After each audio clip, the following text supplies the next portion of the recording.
players gather to cast powerful spells, some of the oldest and most powerful in the history of Magic the Gathering. Goblin Ringleader, Enlistment Officer, Sylvan Safekeeper, and many others. Battling head-to-head in brutal combat, they all have one thing in common: to uphold their legacy and the search for eternal glory. The Eternal Glory podcast is brought to you by the minds behind BoshNRoll on YouTube, Thraben University, and theepicstorm.com. Welcome to episode 52 of the Eternal Glory podcast, rebuilding everything. I'm Phil Gallagher, joined by Bryant Cook and Brian Coval. How are you all doing tonight? I'm going. Yeah, it's a weird mix. I'm in about the same boat. I just had one of those off days where like a bunch of things went wrong. I was tired. I had a headache. Tried to nap. Couldn't nap. Had video rendering issues that like have still stumped me to this time. It's just one of those off days for me. Yeah, let me hit you with my last 7 days or so. So we record on Tuesday nights. It's currently Tuesday. Last Tuesday night, so 1 week ago, I went downstairs to a large amount of standing water in my laundry room that had seeped out through the drywall into the finished part of my basement. So there was a large puddle like under the bookshelf where I keep my board games and stuff. It was very wet down there. So I called a plumber. The plumber comes out Thursday morning. Turns out the entire main sewage line out of my house is just made of old terracotta pipes from the 1950s. And there are lots of reasons you don't make pipes out of terracotta anymore, including they seep water, they're not airtight, they fall apart. When things move, they don't stretch, they just break. So there are a number of gaps in the sewage line where you can just see actual dirt. Like I walked through with them with the snake camera and saw all this. So there's gaps in the actual pipes where you can just see the earth. And then between the gaps, there's dips. So gravity isn't even like sliding the sewage out of my house. Like it's just collecting in plateaus along the way and causing backups, which all of the water that was on the floor of my basement got there because it ran into the raw sewage that was plugging up in these plateaus because my pipes are made of stuff that pipes shouldn't be made of and also aren't installed correctly. So he snaked it out for the time being. He was like, this will keep you for a little while. And then sent out this cleanup crew who came out the next day to assess the state of the basement.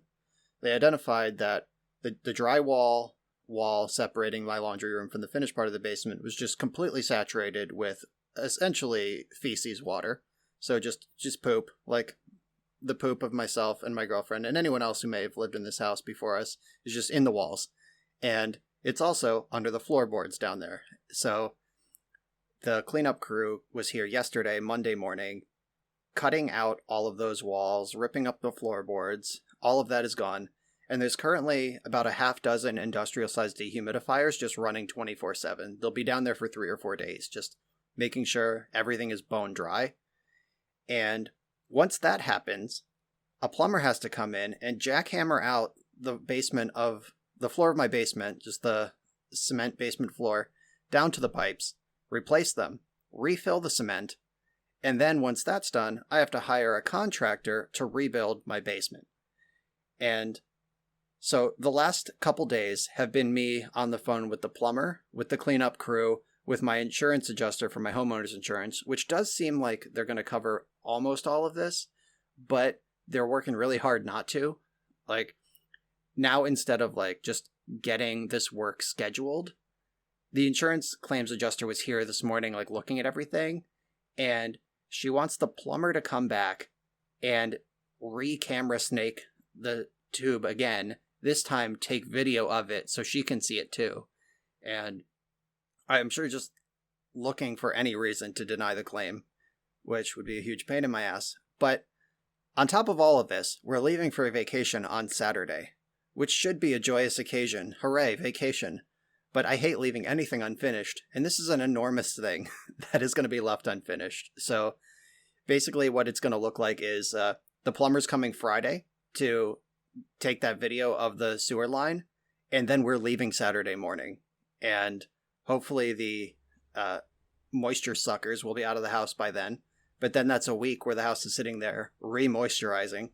Though no one's going to be running water because we won't be home, but it's still just like, oh my God. And just like planning for all this. And I was hoping we'd be able to let the plumbers in, just leave them a key, and they can just do all the jackhammering and shit when we're not even home.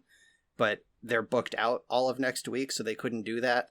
And now I'm looking forward to coming home from vacation and then listening to a jackhammer in my house for 3 days, which will also impede any content creation in the house for those 3 days. So I'm losing a week and 3 days of content production, and it's safe to say I'm a little stressed out about all this. Yikes.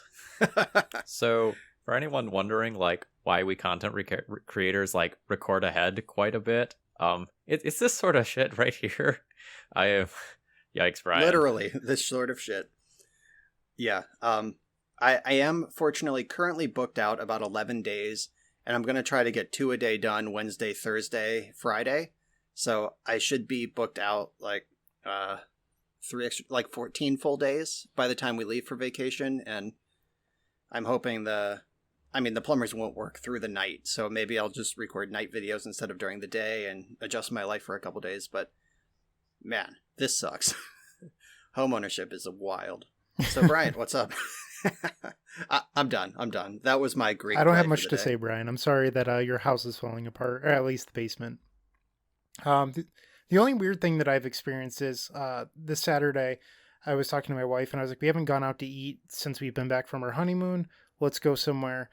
We decided that because we didn't have any reservations, we would leave the house at 4. Literally every single place we went to was booked up. And is this just post-COVID life where you can't go places anymore without a reservation? It has to be, because we ended up settling for our like 4th choice, which was delicious sushi, but would have liked to get into some of those other places. That has been my experience. Like, if you want to go anywhere other than like, the local pub for some burgers or whatever, a lot of them have like booking apps or sites, or like third-party apps manage their booking, and that's just residual from COVID. And you can usually like even just Google a restaurant, and one of the first things that pops up is like what times they have available and the app to jump in there. So I've had success with that. I've also been blown out a number of times before I figured that out. How about you, Phil? Recently I've been trying to go on some walks, which is becoming increasingly more difficult because, like, my God, it is hot outside. But I've been listening to this other podcast called Check the Wire, which is all about just like content creation and whatnot. So I've been kind of like seeing how other people are doing content creation, kind of hearing some of their tips and tricks and stuff. And I've really enjoyed that. So speaking of how hot it's been, recording challenges is super easy for me right now. When we bought our house, the old owners left like a bunch of window air conditioners, so we have like 5 or 6 of them left over, but they're kind of loud. So what happens is my matches take 10 minutes, maybe 12, and then I run the air conditioner for 35 minutes. I get paired, I turn it off, I record. Keeps the room nice and cool when it's 95 degrees here in Syracuse. So like that went really smooth. I tried to record a league, and I was just like dripping sweat by the end of it. I am a fat slob and I look disgusting. Should I even publish this? Yeah, it's just miserable. So this window that's behind me here is currently cracked. There's like a 3-foot crack in it. And 2 weeks ago, I went to my apartment complex and I'm like, hey, are we at the point where we can do non-emergency repairs? And they were like, oh yeah. It's like, cool. All right, my window needs to be replaced. And they're like, okay, we'll get on it. It's been 2 or 3 weeks. Haven't heard from them. It's extremely hot, so my recording is kind of miserable. And I went today and looked at their web portal, and like my request is not even in their system. And I'm just like, I'm surviving, but it is toasty, and you can't really have a fan on while you record. Like the noise suppression and stuff, it does some good at filtering that out, but it doesn't get everything. So I had a comment in today's YouTube video about, and if you watch it, it's kind of funny. It's like me sitting perfectly still and quiet for about 35 seconds. So that way the audio or that part of the video would get cut out by our editing software. and I guess like there was a little bit of like background road noise and it just didn't cut. So somebody commented like 1 minute of nothing happening, unacceptable, pretty much. And it just makes me think of like all the videos I've uploaded over the last 3.5 years, what they thought of those. Yeah. Yeah, it is pretty nice. I can never go back now. Speaking of weird YouTube comments, I forgot about this because it just fried my brain and I kicked it out, but you mentioning that brought it back. Somebody posted on a video from close to 6 months ago. It was a modern league that I 5-0'd, and the title was like undefeated with fairy ninjas.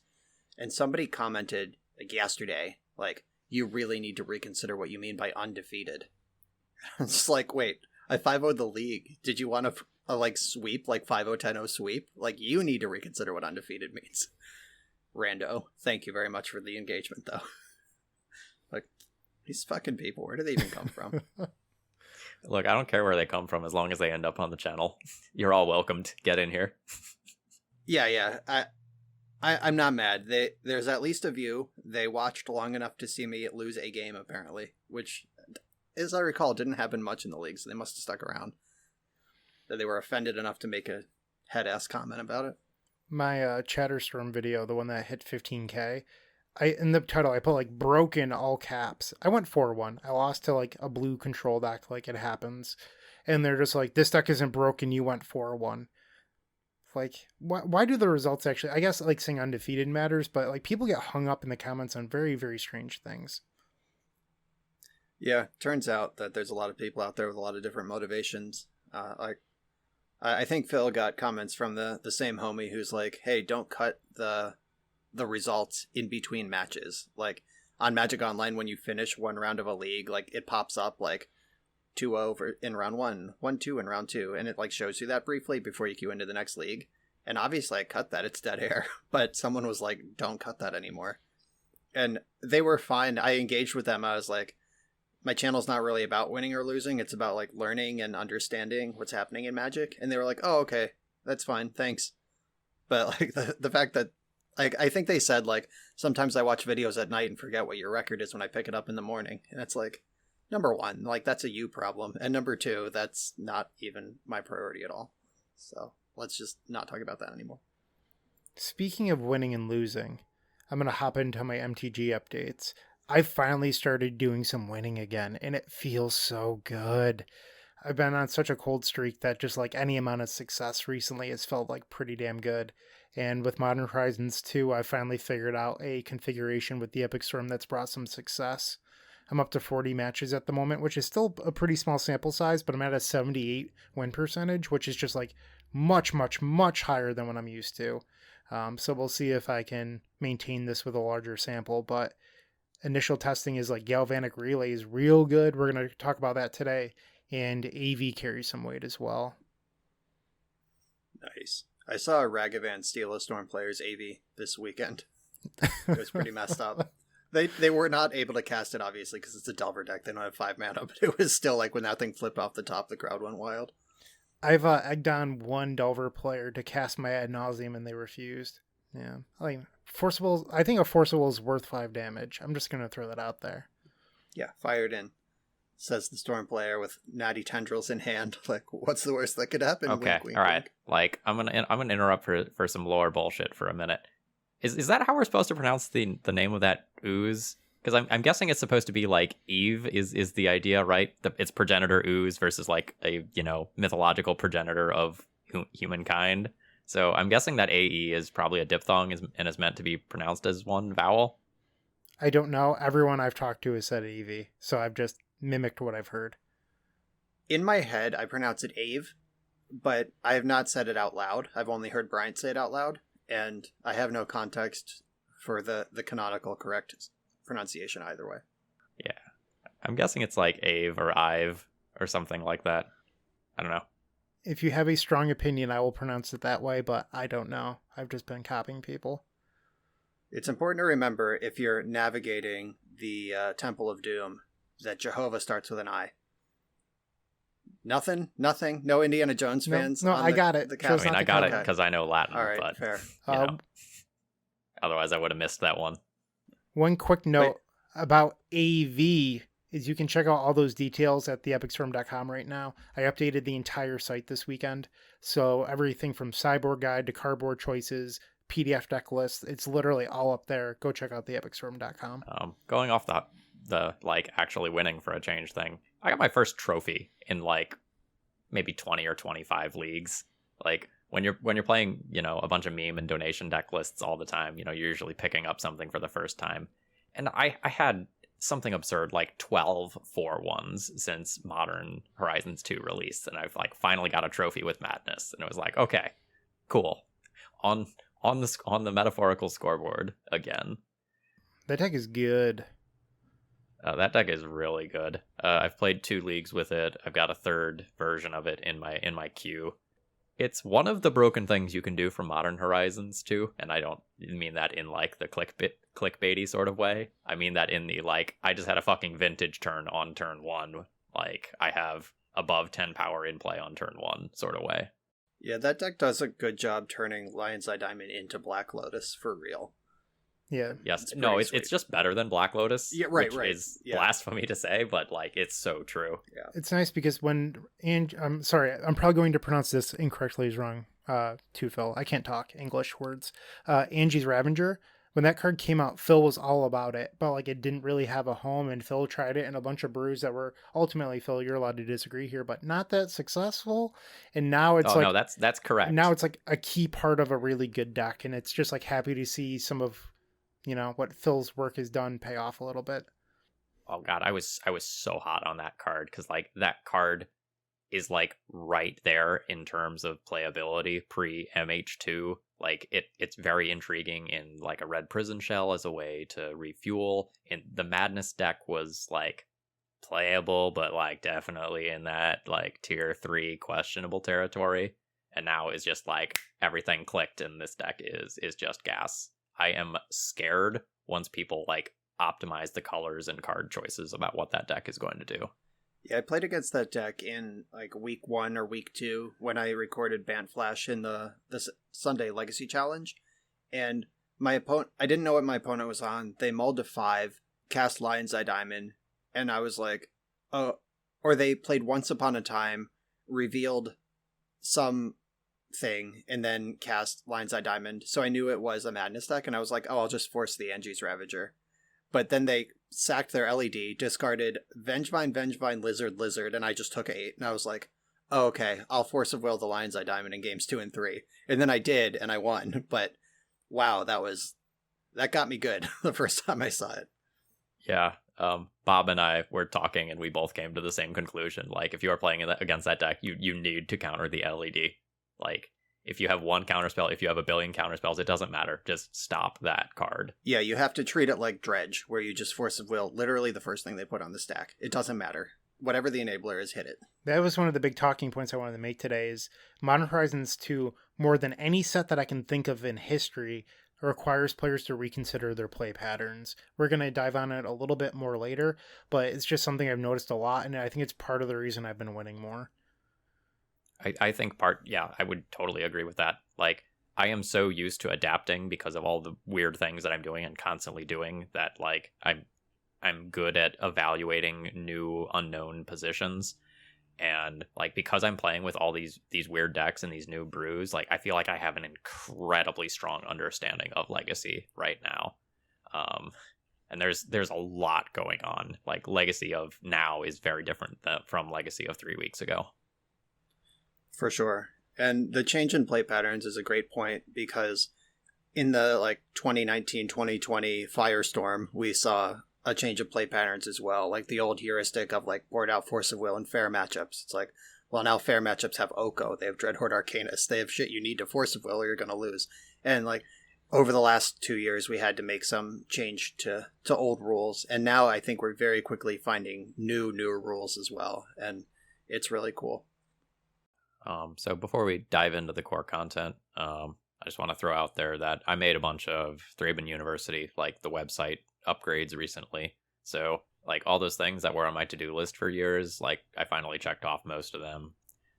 Most notably for many of our listeners, I added a Brewing 101 section that is just a set of 5 core brewing principles that Like, I want anyone who is going to submit like a donation deck to someone like me or Brian to like read and just like solidify the most important things to think about when you're doing deck building.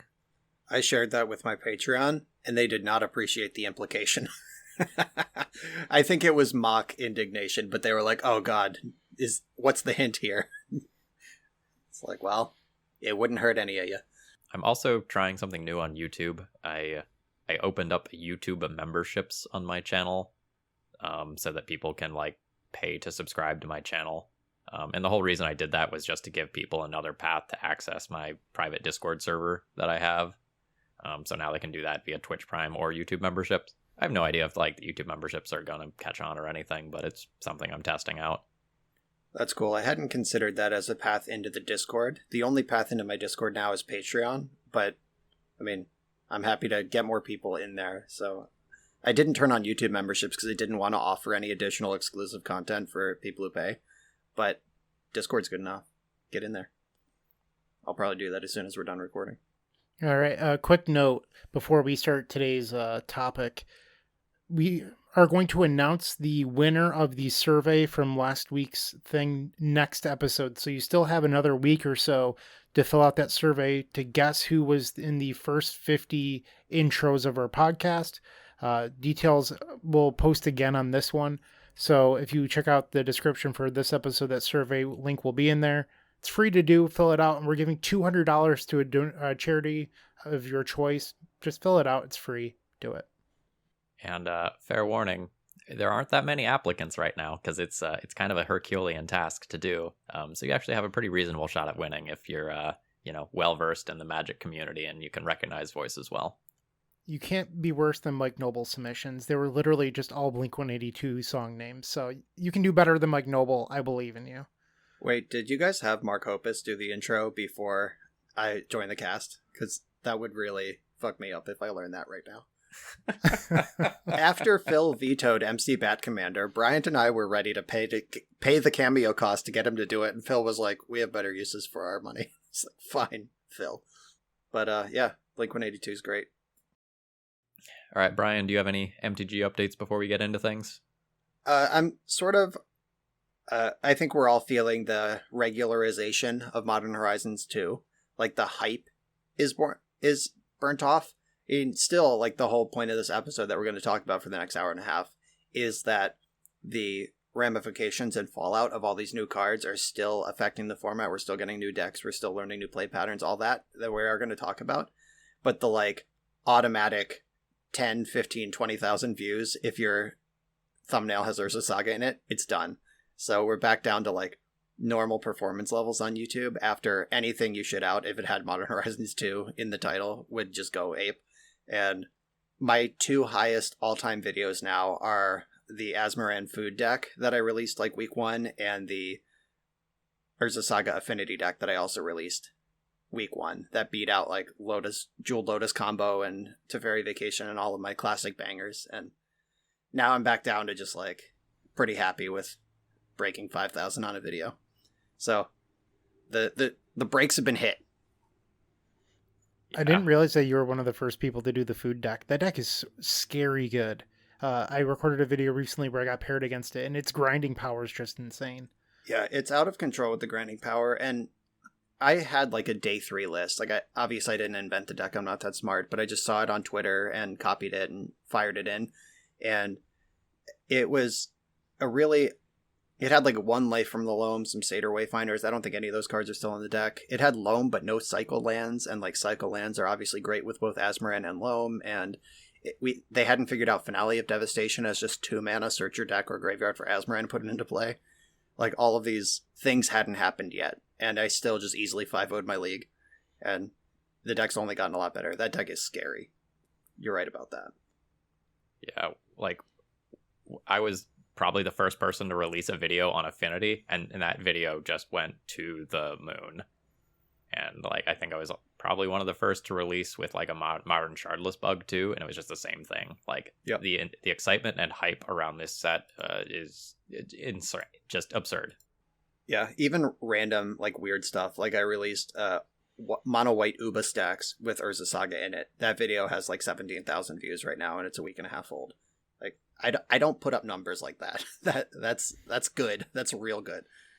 Like I'm happy with 5K on a video. I consider that a success, and that's just like 17 and climbing.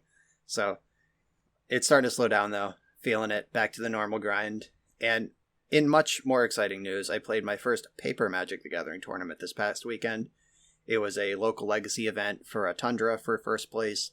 I got second place. I think it was like 22, 24 people. It was a 5-rounder. I went undefeated through the Swiss and then lost in the finals to Urza Echo featuring Urza Saga. And it was the Saga that I lost to, ultimately.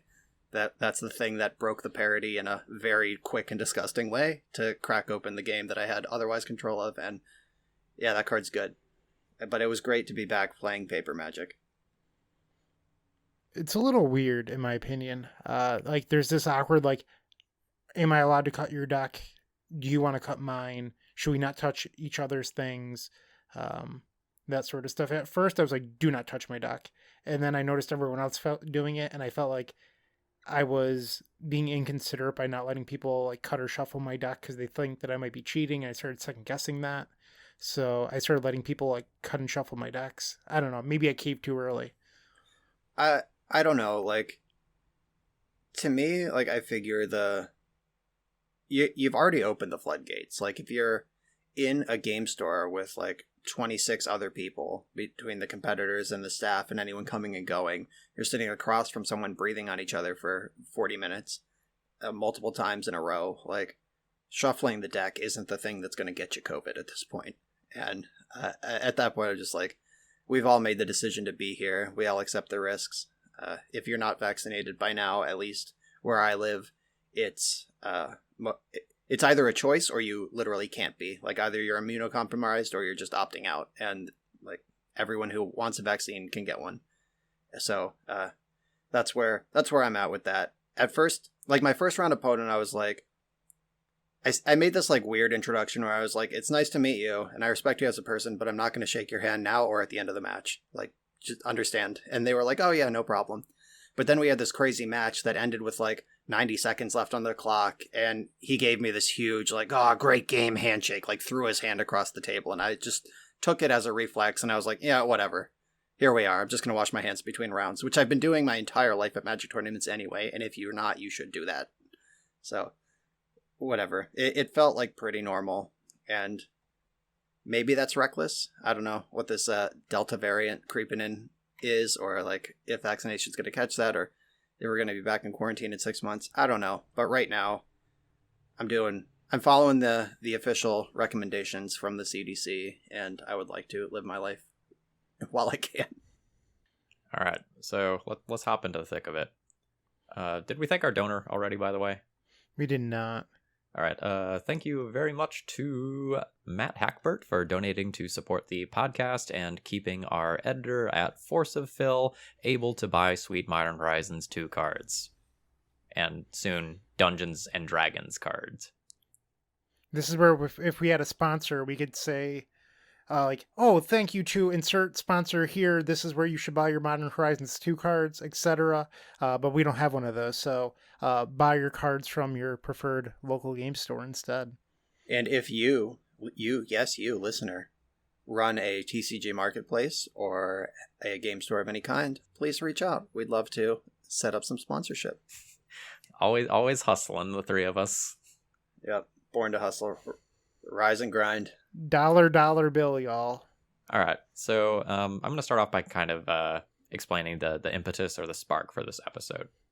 So Modern Horizons 2 has been one of the highest impact sets for Eternal formats, which is really saying something considering like the fire design that we've been experiencing over the past few years. And Modern Horizons 2 is just changing formats left and right. And what that means for us as Eternal players is that many of the deck building norms and heuristics that we're used to using have been thrown out the window. You know, Modern has been completely upended. Vintage decks are, trying to incorporate Urza Saga in particular, and they're trying to figure out how to do that. And Legacy decks, like, there's so many things have changed, and there's entirely new archetypes that, barely existed as of a couple of weeks ago. And so what we want to do today is highlight a few decks from Legacy, Modern, and Vintage and talk about exactly how the decks changed and why the decks changed. And something that Bryant in particular talks about a lot is the importance of evaluating cards in new potential homes rather than just trying to like cleanly slot them into something exists. Because Modern Horizons 2 has made just so many new archetypes or just completely changed how decks needed to be built. Yeah, one thing, your mention of fire design, I feel like the Modern Horizons 2 hits this sweet spot because it's not just a bunch of busto, like obviously insane on rate fire design. Like there's no Uro, there's no Oko, there's no Omnath, which is not a legacy card, but like the printing of that card is among the most egregious design things that happened in the last several years. But like these are like Urza's Saga.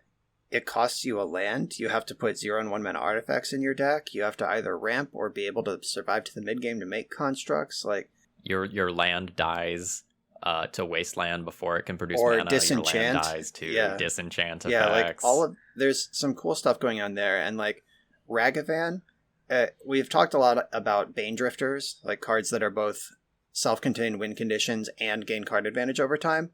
I think Ragavan is much closer to a Muldrifter than a Baneslayer Angel on that scale. Like he's got a touch of both. He does have power and toughness, but so does Muldrifter. I mean, a 1-drop compared to a 5-drop's obviously a totally different universe, but like as far as I'm literally going to die very quickly to this thing, like no, you might get buried by cards quickly, but this thing will eat a lightning bolt eventually. So they pulled that one into the correct direction, though I think it is the most pushed of them. But like Murktide Regent, we've had Tombstalker for over a decade now, and they made it blue, which might be a better color for it, but we're familiar with that, and it's not horrific. Like I even Endurance, like that's just like a 3/4 with flash. It's got other words on it, but that's not going to win the game by itself unless your opponent is up to no good. Then it's a 3/4 with flash. So the incentives that this set gives to play its best cards, I think, are in mostly the right place. I think this is the best designed Magic set that I've ever played.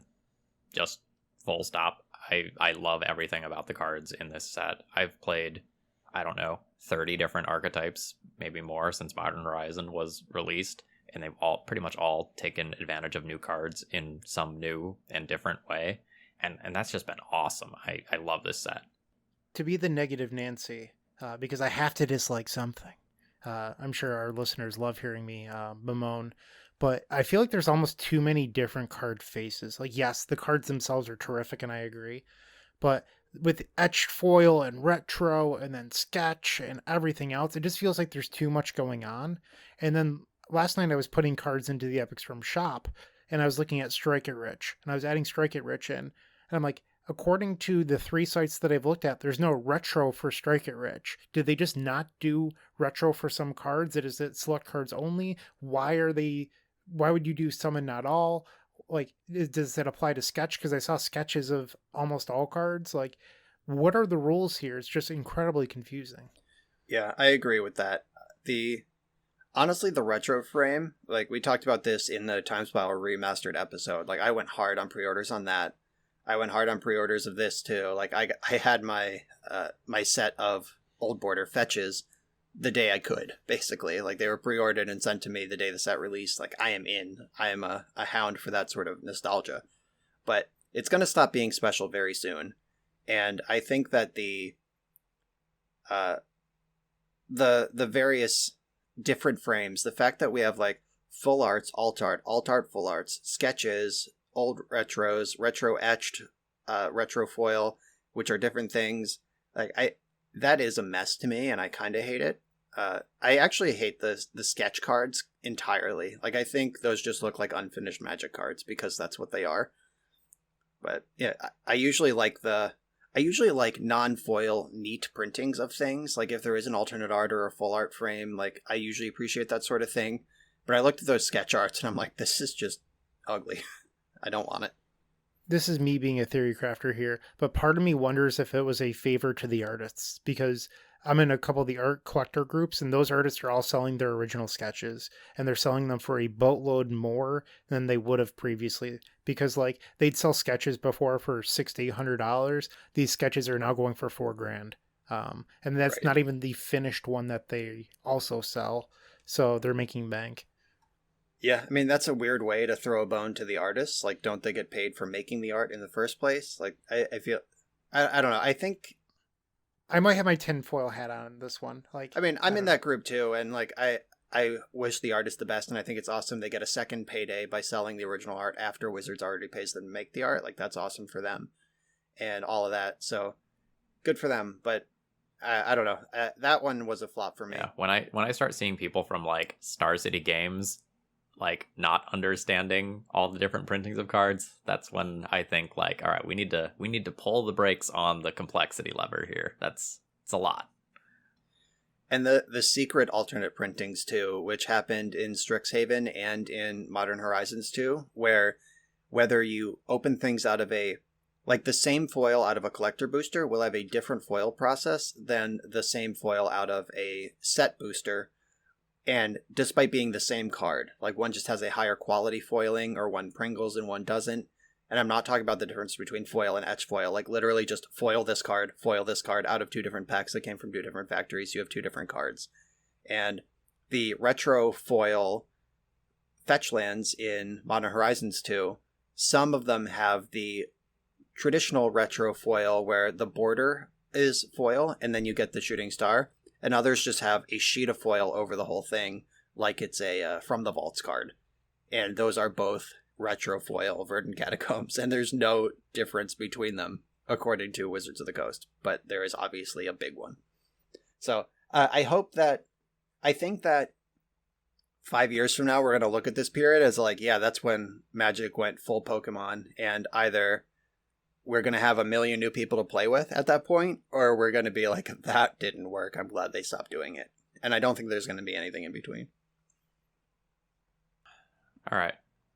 Were we talking about Magic cards? Like theory? Like actually playing of Magic? Murktide Regent or something. All right. I'm done wait, with that. it wasn't this the section that we were supposed to go on and talk about how the like MMO got canceled today? Oh, jeez. And then we like really put on the tinfoil hat and we go like, all right, so all the money that's been disappearing, right? So like it had to go towards this because this flopped and blah, blah, blah, blah, blah, blah. Sometimes I hate Magic Twitter because like they were all dumping on the MMO like not performing well, but like as a company, don't you want them expanding and trying to like go into new things? Like, yes, this one might have failed, but like it's okay to try something and then go like, hey, this didn't work out, let's stop it. But instead people are just like, Wizards, idiots. Yeah, I mean, I don't know what it's like to design an MMO RPG. Like that's just not something I've ever done. I've never even played one. Like I've never even logged into WoW because I knew if I did, I'd never log out. So that was a self-restraint choice. I know my personality and I'd be gone.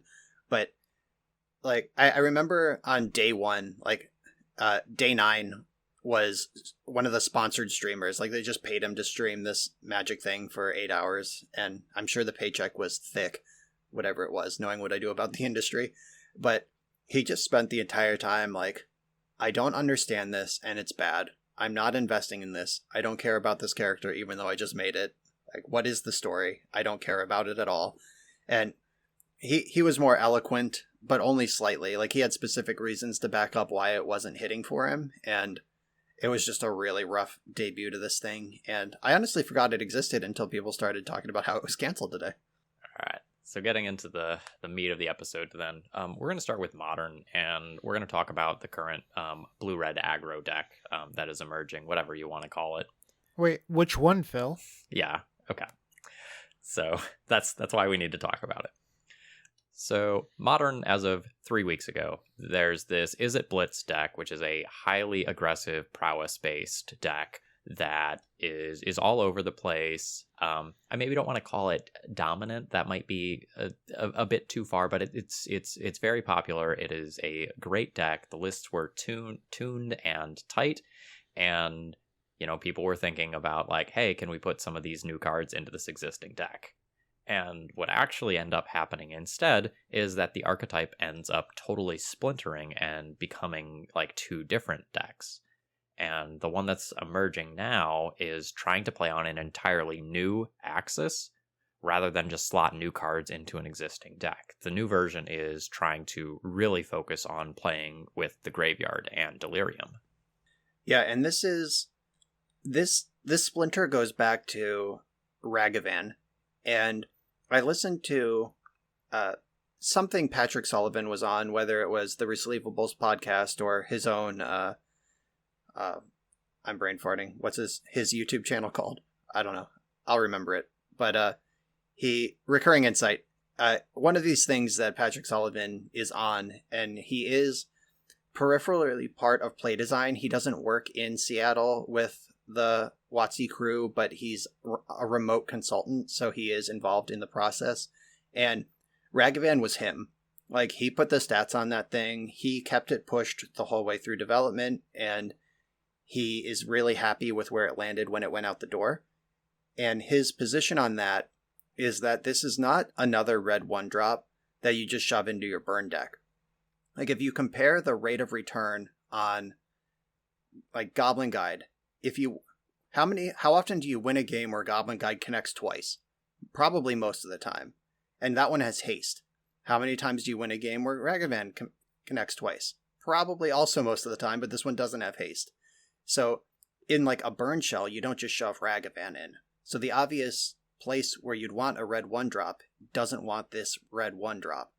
And that's where we get this splinter of the Izzet Blitz deck was playing Monastery Swiftspear, Soulscar Mage, Stormwing Entity, like prowess threats, some builds of more like burn-centric, like mono-red ones. They might have had Goblin Guide in there as well, and Ragavan just doesn't fit that plan. Like, 2 mana for a 2/1 haste is below rate on every single card in that deck. 1 mana for a 2/1 not haste is also below rate on every single card in that deck. But Ragavan's obviously powerful, so what are we going to do with this guy? And the comparison is Shadow Mage Infiltrator to Psychotog. Like, everyone is talking about Ragavan, which is the Shadow Mage Infiltrator of the set. But hiding under this splashy rare at uncommon is the Psychotog, which is Dragon's Rage Channeler. And Dragon's Rage Channeler is actually format defining, and this one goes in both prowess and the blue-red Delver deck. And this one fuels the graveyard, fuels card selection, makes a quick Murktide Regent, actually makes Delver a playable archetype in Modern, which has never really existed before. People have done it, but the Modern card pool just didn't support it the way that Legacy does. And now that you have 8 of them, plus Ragavan, plus Murktide Regent at the top, like, this deck is a murder machine. And the overlap with Izzet Blitz is very small. It's like Lava Dart, Lightning Bolt, and I think that's about it. Like, maybe Mishra's Bauble in some builds of Blitz, but really these are just totally different decks, even though you would expect them to be very similar, but they are not at all. And it comes down to what Ragavan actually does for a red deck, which is not get in there quick for damage. So the new emerging blue-red aggro deck, blue-red Delver, whatever you want to call it, is playing Thought Scours and Baubles and Dragon Rage Channelers to all fuel the graveyard. And conceptually, I think a lot of people in Legacy are viewing Dragon Rage Channeler as, this is a card that lets me select, and this is a card that helps itself find Delirium. And in Modern, Dragon Rage Channeler is usually, haha, cards go burr into the graveyard. Like, you don't care what it is hitting the graveyard in most circumstances so that you can power out your Murktide Regents as quickly as possible. Now, there's some exceptions to that. Yeah, it's just Stitcher Supplier. Yeah, no, thank you. That is exactly the sort of thing. Yeah, it's just Stitcher Supplier that attacks for 3 later on. That's all it is in Modern. It's weird. I've gone to 3 locals now with Modern Horizons 2 being legal, and everything I've heard from people playing Blue-Red Delver and Legacy is Dragon Rage Channeler isn't that good, never has Delirium. In our first episode, we talked about how you give it Delirium. You play things like Mishra's Bauble, or even, Tarfire, those sort of things. No one's playing those effects. I think that the Legacy metagame's a little bit slow to adapt here. You guys are welcome to disagree with me. But I think if they really wanted to abuse Dragon Rage Channeler, they'd be playing something to give it Delirium that isn't just land creature instant sorcery. My modern opponents almost 100% of the time have Delirium on turn 2 when they are playing this deck. It is ridiculous how fast they get Delirium, because they have like such a good mix of card types there and the ability to fuel it. Yeah, that also came up in our preview episode where we talked about Dragon's Rage Channeler, and I said look to Modern for inspiration to get Delirium, because the old Jund Shadow decks, Traverse the Ulvenwald was a Modern staple for a period of time. That card needs Delirium, like the Fetchland Thoughtseize, Mishra's Bauble, Cycle Street Wraith, Delirium, go. Like, turn 1 Delirium. That's a thing that Modern is well equipped to do and has been for quite some time. And the fact that it's in this shell that can also play actual factual counterspell is really cool to me. What's really cool to me is the card Unholy Heat. This card is sick. Love it. So this is a shock that can hit creatures or planeswalkers unless you have Delirium, in which case it becomes 5 damage. And 5 damage on a creature or planeswalker for 1 red is just a super disgusting rate. Isn't it? It's 6 damage. Oh, fuck, it's 6? Yeah. Yeah, you gotta... That's what's unholy about it. The number of the beast. Strong. Yeah. So this card has started to even pop up a little bit in Legacy as well. The big downside is that it doesn't go to the face, so it's not a finisher, but it gets to kill things with a big butt, like, say, an Endurance. But if we compare it to Magmatic Sinkhole, that was a card that dealt 5 to a creature or planeswalker and got better if you had cards in your graveyard. This is the same, but it's not unplayable if there's a Rest in Peace in play. Like, there is a better modality to it. Like, I'd rather pay 1 for shock than pay 6 sometimes for 5. Like, I think this card is just almost strictly better than Magmatic Sinkhole. Obviously, strictly is a dangerous word to say, and it's never true. Like, what if they have Tarmogoyf? You could change the size of it. Like, blah, okay, get out of here. But as far as cards I want to put in my deck, I would put Unholy Heat over Magmatic Sinkhole all the time, and that is a card with an established history in Delver decks. Magmatic Sinkhole is one of those cards I was super high on, and then it just never lived up to the potential, I think. Ren and 6 being larger than 5 was a big part of it. And then, Brian mentioned Rest in Peace Graveyard Hate is just like super popular in the decks that it would want to beat. So if you're playing a deck that's playing Magmatic Sinkhole, Graveyard Hate's probably good against you. So it had that downside as well. So while we're talking about the graveyards, we should also probably mention Murktide Regent here. That card is a really good finisher because it dodges a bunch of common removal. It gets bigger than Lightning Bolt. It's really hard to kill with something like a Prismatic Ending. It dodges Abrupt Decay. And really hard, Phil. Where do you get 7 mana? 7 colors of mana? Prismatic Ending cannot kill that card. Okay. Yeah, you didn't sell it hard enough. Yeah, for sure.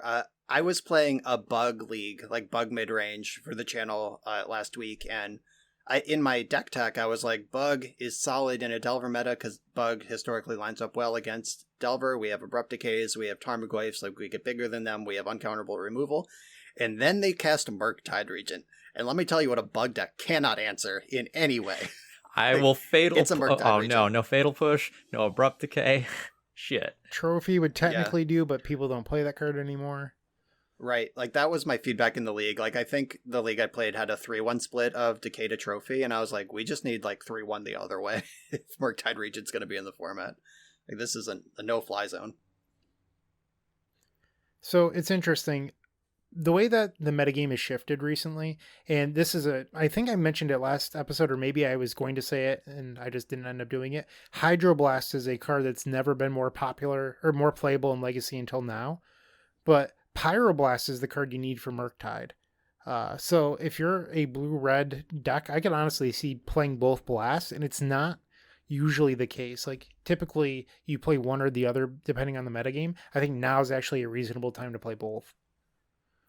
Yeah, I have been putting Blue Blast in all of my blue deck sideboards, and I love it. Like, that's been a pet card of mine for years, of just like, if I feel the read of the metagame where I get to play a Blue Blast, I get to feel super smart because that card is like one that people don't really think about, even though its twin is ubiquitous. But yeah, it's just a card now. Like, you should probably have it in your blue deck sideboard. It's also real good against Red Prison, which people are continuing to jam for some reason, even though like Chalice gets worse with every set that's printed. Fury. Yeah, we're gonna talk about that in a minute, but yeah, Fury is so good. Yeah. All right, let's not turn this into the Red Prison episode. I don't know that it actually is that good. Unlike the first weekend that Modern Horizons came to, somebody posted a screenshot. It was like 3 Noble Hierarchs and a Thalia in play on the other side of the board, and they had Fury red card in their hand, and then they posted the Danny DeVito. So anyway, I started blasting. Love it. That one got a retweet from me. Yeah, that's that was strong. Great. I also recently learned that the German card name of Fury is what? Like W-U-T? What? I'm sure it's pronounced like Wut in German or something. Like, German listeners, help us out here. But it's W-U-T, which is great for our American people who have spent any time on the internet. All right, so why don't we shift a little bit into legacy examples? We've talked about modern, and let's hit home. Let's talk about bank control. Brian, this is your area of expertise. Drop some knowledge. It's Endurance Love Letter time for the 3rd episode in a row. Yeah, for the 3rd episode in a row, we're gonna just stroke Endurance's shiny back. Is it furry of shiny? I think it would be shiny, right? I don't know. I just imagine me standing next to Endurance and stroking its hide, however that feels in my hand, and I imagine it feeling just like shiny and smooth. But anyway, like a dry dolphin, I think, is how Endurance would feel. Right? Please go to Twitter and tell me what Endurance feels like in your hand, but I'm thinking a dry dolphin. But okay, so my big dry dolphin buddy, we've talked about the implications of this card, and like, it's still insane that Doomsday and Death and Taxes both have to worry about the same main deck card. It's just like the range that this thing hits is out of control, and we don't need to cover that again. But I don't think we hit hard enough how much it changes the game against the people who are playing fair. Like, we talked about how it's just another force for dredge. It's another, it bombs bridges, like, etc. We know that. But just like Maverick, just like with their Thalia and Knight of the Reliquary, and just cannot attack into 3 mana. Like, doesn't matter how big the Knight is, because Endurance is going to bomb it and just eat it. This past weekend, when I played that live event, my Death and Taxes opponent in round 1 took this like 3 or 4 turn line to maneuver a Sword of Fire and Ice onto a Sanctum Prelate, and I just blocked it with Endurance and it died. I had one in play already when they attacked. I flashed in a second double block, and like, your thing's gone. Normally, Sword of Fire and Ice is like, oh no, I'm in trouble now. And like, with Prelate on 1, like, I can't plow it. Like, that's normally kind of a checkmate, or at least the Abyss situation. But I just easily blocked it, and just this non-blue blocking fat animal just eats anything that a green deck is actually putting into play. Like, really insane how this is changing the play patterns both with and against anyone with double green. Speaking of Sanctum Prelate, that was a card that in preview season, they were being bought out. Like, TCG Player was bought out at one point. It was like a $30 card even before it was spoiled. And then people started buying it out because they were expecting to be so dominant in Modern. I think I've seen it once in all of the leagues I've played. Like, that was a card that was just like the second coming of the greatest thing ever. And it's just not seeing play because the blue-red decks are so good. Yeah. Sanctum Prelate is a 3-drop in a format that revolve. The critical turn is turn 4. So good luck. And like, Omnath, Locus of Creation, is a staple in that format. Monastery Mentor is a staple in that format. Like, whatever. I hope whoever bought those out just chokes on their fistfuls of negative money. But yeah, Endurance was the 3-drop we were looking for. I can't stress enough how stressful it is to be playing against like a Bant deck or a Knight that a deck that you know has Endurance in it, and you're playing small creatures, because you're put into these situations where like, I need to win the game by attacking. However, my opponent has cards in hand and open mana. If they have Endurance, I eat a savage blowout, and if I don't attack, I give my opponent, half a time walk worth of value. It has put my opponents and myself into some really weird situations in leagues where I've been playing, where like my opponent sat there, thought for 30 seconds, turned the creature sideways, and then I cast Endurance, and then in chat they're like, shit, I really hoped you didn't have that. Yeah, it's kind of like playing around Daze, or playing around anything really, like playing around a pump spell in Limited. Like, once you decide to play around it, you have to keep playing around it unless some significant information changes. Like, they don't become less likely to have it the second turn you pass, or the third. They become more likely to have it that second and third turn. So if you skip one attack to avoid an Endurance, you have to skip the rest of them until you have another plan to get through it. Or you have to just decide, like, fuck it, or whatever. And I'm not going to win a game where I keep passing without attacking either. But it becomes more likely over time that they have the card you're playing around, not less. So that's just a rule of Magic that a lot of people don't understand. Also, from the flip side, if you're going to bluff having Endurance, you need to play like you have Endurance. Like, don't leave up 3 mana on a turn and hope, like, oh, I hope they play around Endurance, and then just tap out on the next turn.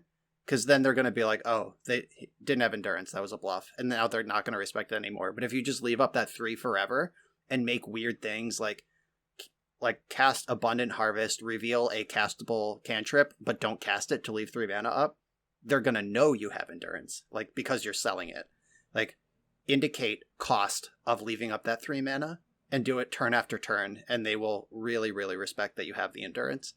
And, like, bluffs and, like, playing around something and bluffing something work on the same axis in that way. So just keep that in mind as well.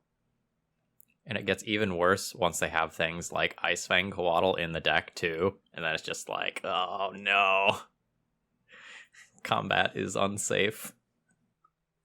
Yeah, somebody was asking me about the threats in Bant Flash. Like, do we cut Hullbreacher entirely, just play 4 Endurance? And I had to, like, talk to them that it's not just about having many things with Flash, it's about having different things with Flash.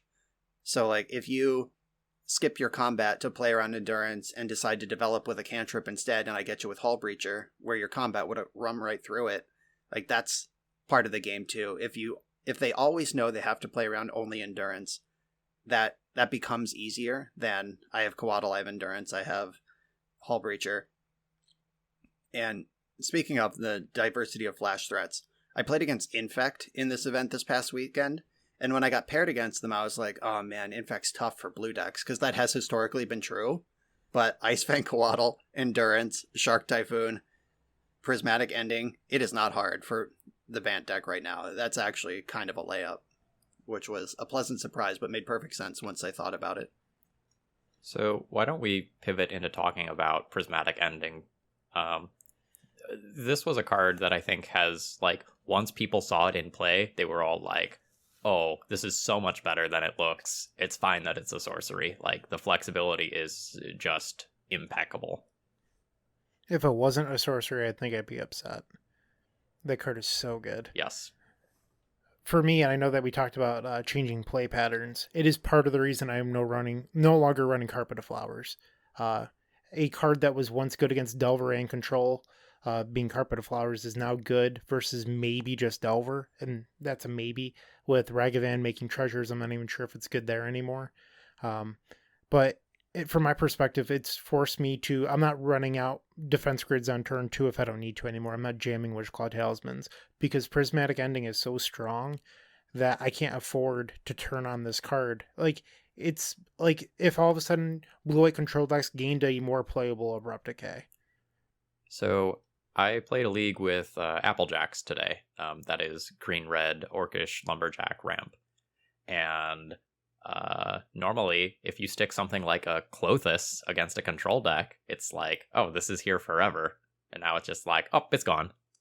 Like, my opponent did not even bat an eye at this, like, sticky, borderline, unremovable threat previously. Yeah, all the fair blue players want to increase their meta share and their win rate is flexible answers. Like, the games that you lose are where your deck doesn't line up right, or at least not line up fast enough. Like when you keep a hand with 2 Swords of Plowshares and your opponent turns out to be on Storm, or you keep 2 Forces and they're on Delver.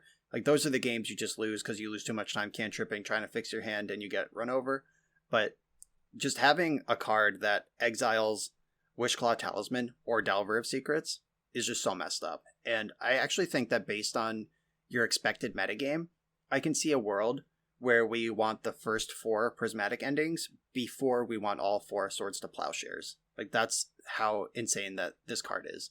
I think that specifically the existence of Ragavan right now being a dash threat, we still want the plows for now, but I'm just saying, like, worlds could exist where you want the endings first, and then you start filling in the flex removal slots with Swords to freaking Plowshares. Yeah, I agree with that. Like, the ability for your thing to answer, a Delver or a Ragavan or a Dragon Rage Channel or a Mother of Runes on turn 1, and then later on be able to, like, cash in and deal with, your Teferis, your Narsets, your Sylvan Libraries, your Choke. Like, I played Choke today in a league, and it was just like, oh, I need to Thought Seize them before I try to cast this Choke, because if they just have Prismatic Ending, I accomplish nothing. So if I was someone that was trying to play devil's advocate, I'd say, well, why don't you go higher up on the curve? If they're going to play Prismatic Ending, play 3 and 4 drops. Well, the Bant deck is 3 colors. It could, if it wanted to, splash an additional 4th color. Not that they're doing that, but they could. But do you really expect your late game to be better than the Bant Flash control decks? Like, you have to go much larger. Think back to that mid-range level up episode we did, where if where if you're on Delver, you want to be on mid-range and etc., and you're going up the ladder mid-range wars. So how big do you have to go to beat Bant control? I think you need to be like Cloud Post level big, because Prismatic Ending will get you otherwise. I'm not saying that it's like too good or anything, but I'm just saying you have to go really high up on the curve to get past Prismatic Ending. I lost a 4-drop today to Prismatic Ending. Yeah, so I think 4 is the number where it starts to get dicey, but your 4 has to carry the game on its own. Like, you can't just play, like, Thrun the Last Troll or some garbage. Like, it has to be, like, Urza or Karn. Like, those are 4 drops that I'm actually, like, against. And to the point of easily splashing into a bigger Prismatic Ending, I have a Sharkstill update coming out, which I always try to keep blue-white, and I put 1 Volcanic Island in the list. Not for sideboard red cards. There are not red blasts. It is a blue-white deck. It's just there to kick an extra color onto Prismatic Ending if necessary. And it was worth it. Like, I built my deck to play around Wasteland, but I exposed myself to Wasteland a little bit just to put an extra tick onto the ending, and it was so worth it. And throwing out another really sweet interaction. You remember, like, Urborg and Yavimaya that let you tap your lands for other colors? That makes Prismatic Ending even bigger, and that showed up in one of my leagues where I played a Yavimaya, and I said, like, yeah, I don't think there's any downside to playing this. And then half a turn cycle later, I was like, oh my god, what have I done by playing this? Since Phil mentioned it, going back to adjusting to play patterns, I had someone on Black-Green Depths play Yavimaya and then literally seconds later cast Thoughtseize. I have never windmill slammed a Veil of Summer faster in my life, going like, thank you. So keep that in mind. Like, you do have to make adjustments, like maybe giving your opponent the green mana for Veil of Summer wasn't the right move there, but that's something you just have to take a split second to think about. Like, there's all these new cards and people aren't really thinking about the ramifications of how they work yet. Yeah, there's a video where I win a game because my opponent, they turned one of my lands that couldn't tap for mana into a land that tapped for mana, and that gave me the 1 last mana I needed to kill them. Yeah, even though they are basically the same card, Urborg and Yavimaya, I feel like I've won a lot more games because Yavimaya turned like my fetch land into a forest or whatever than I ever won because I could tap a fetch land for black. Like, I don't know if green is just a more useful color than black, or if I just happen to be in green anyway, and like on average that biases my personal opinion, but I just feel like I've gotten more opponent Yavimaya blowouts than I ever got opponent Urborg blowouts. Oh, me too. Brian, you're the champion of this. You talk about, I forget the writer from Star City that complained for a decade that green wasn't good enough in Commander. Benny Smith. Thank you, Benny. And what happened is Wizards started with Tarmogoyf, and then they've gone all the way up to Endurance of these just busted green cards over the course of the last decade. Back when Yawgmoth was printed, black was probably the second best color in Magic. I don't even know if black is 3 anymore. There's a reasonable chance that it's like 4th. Blue, green, question mark, white is the order. Yeah, that's so. Some commentary on that. I have two things. One, I noticed when I was recently building like an EDH deck or something, and I was looking for gold cards in my wedge, just like flipping through my legacy playables. Most legacy playable gold cards are black, and then something else. I don't have a list in front of me, but go ahead, flip through your binder, your playables binder, however you keep them. Look through deck lists.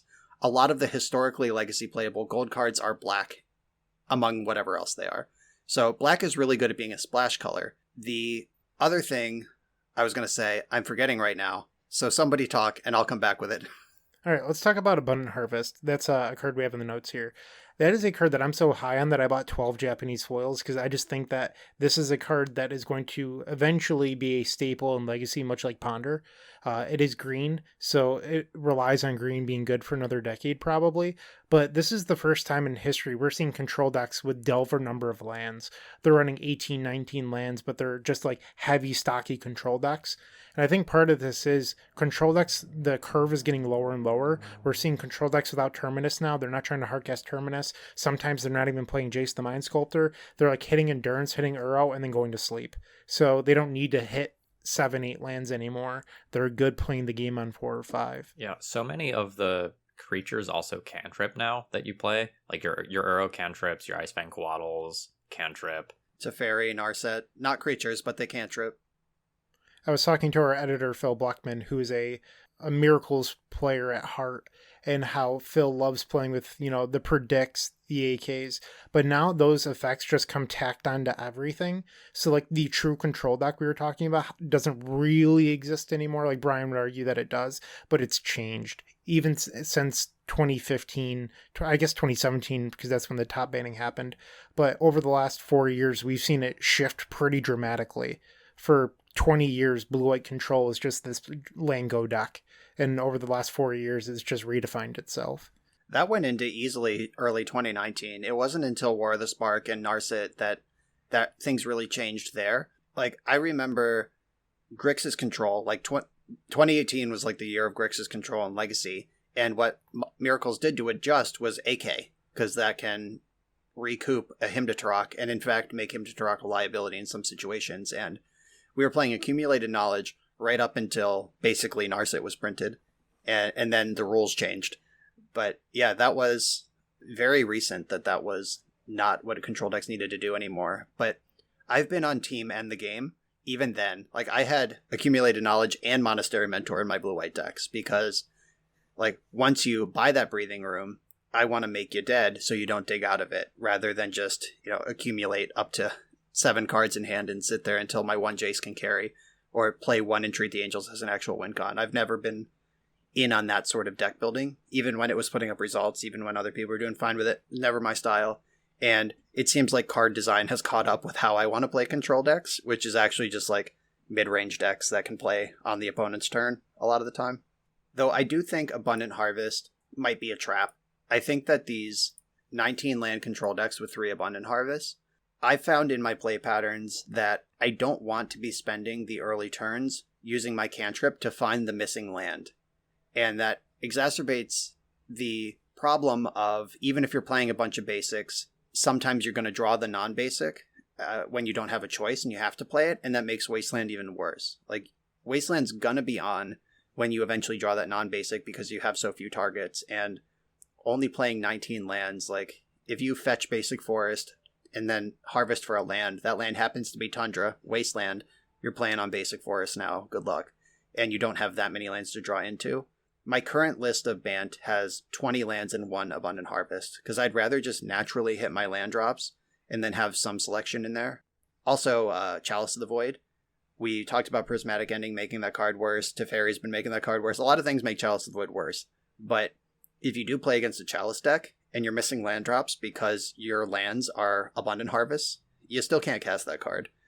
And I think that there is deck building cost, and I'm not sure how long these 19 land 3 harvest decks are going to last. I think that 20 is a safer number, but again, we know that I like to build my mana bases safer than the average Legacy player. So I know that we're in the bank control section and we'll eventually get to some other decks. But while we're on the topic of Abundant Harvest, I've talked to some Ant players about this in the past, where some people have tried Kahira as a green card as the commander / companion to pay mana, put the green card to your hand, and then Force of Vigor against like Moon Stompy or whatever. Because Force of Vigor is a card that makes a lot of sense for combo decks. It hits Chalice, it hits, Trinisphere, all that good stuff.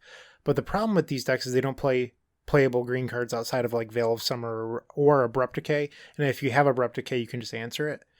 I could see a world where Abundant Harvest starts seeing play in combo at some point to turn on Force of Vigor. Like, it is a playable card. I'm not sure what these shells look like yet. I haven't done enough research. I have a full-time job. But I think Abundant Harvest is good enough in Storm combo to turn on Force of Vigor. And we're getting closer and closer to that green threshold where Force of Vigor could start being a sideboard consideration. Yeah, that's super cool. That is definitely a great way to use that card.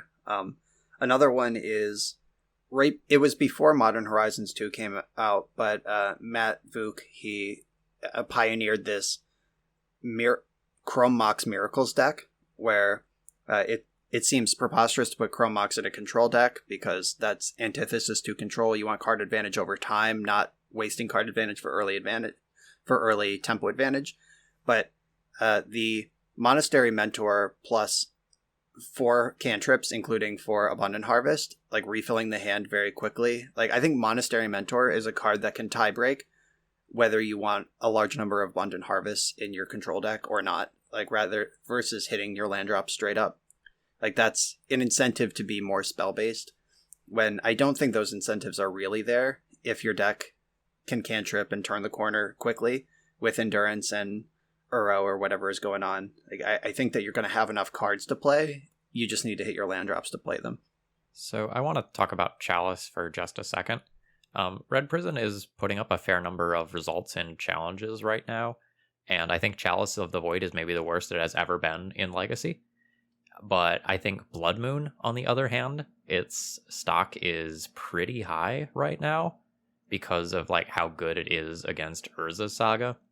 So like right now we're talking about like how all of these decks have picked up extra answers to Chalice, but like because so many decks are shoving Urza's Saga in it, I think the Blood Moon side of like the Red Prison Moon Stompy decks is very well positioned. Let me talk about that real quick, because putting on the judge hat. So if you haven't seen this or heard about this yet, Blood Moon kills Urza Saga. It doesn't turn it into a mountain. It puts it straight into the graveyard. And the reason for that is Urza Saga is a saga enchantment in addition to whatever else is going on. So even if it becomes a mountain, it's still an enchantment and it's a saga. And the rules of sagas is that they are sacrificed as a state-based action when the number of lore counters on it is equal to or greater than the total number of chapters it has. So Blood Moon erases all the chapters that Urza Saga has, but the game still knows it's a saga, and it has 0 counters on it, and 0 equals 0, so boom, it's gone. Same thing with Tide Shaper, or Spreading Seas, or Seas Claim, whatever. Like, if you can turn Urza Saga into a land, it's into something different than in Urza Saga, it's gone. Just straight out of play. So that's a cool interaction that wasn't instantly apparent to me when I saw these cards on the spoiler. The first time it happened to me, I'm like, okay, is this a bug or is this how it's supposed to happen? Because like the rules for sagas are not written on the cards with sagas. Like there's just too much text there. It was a feature.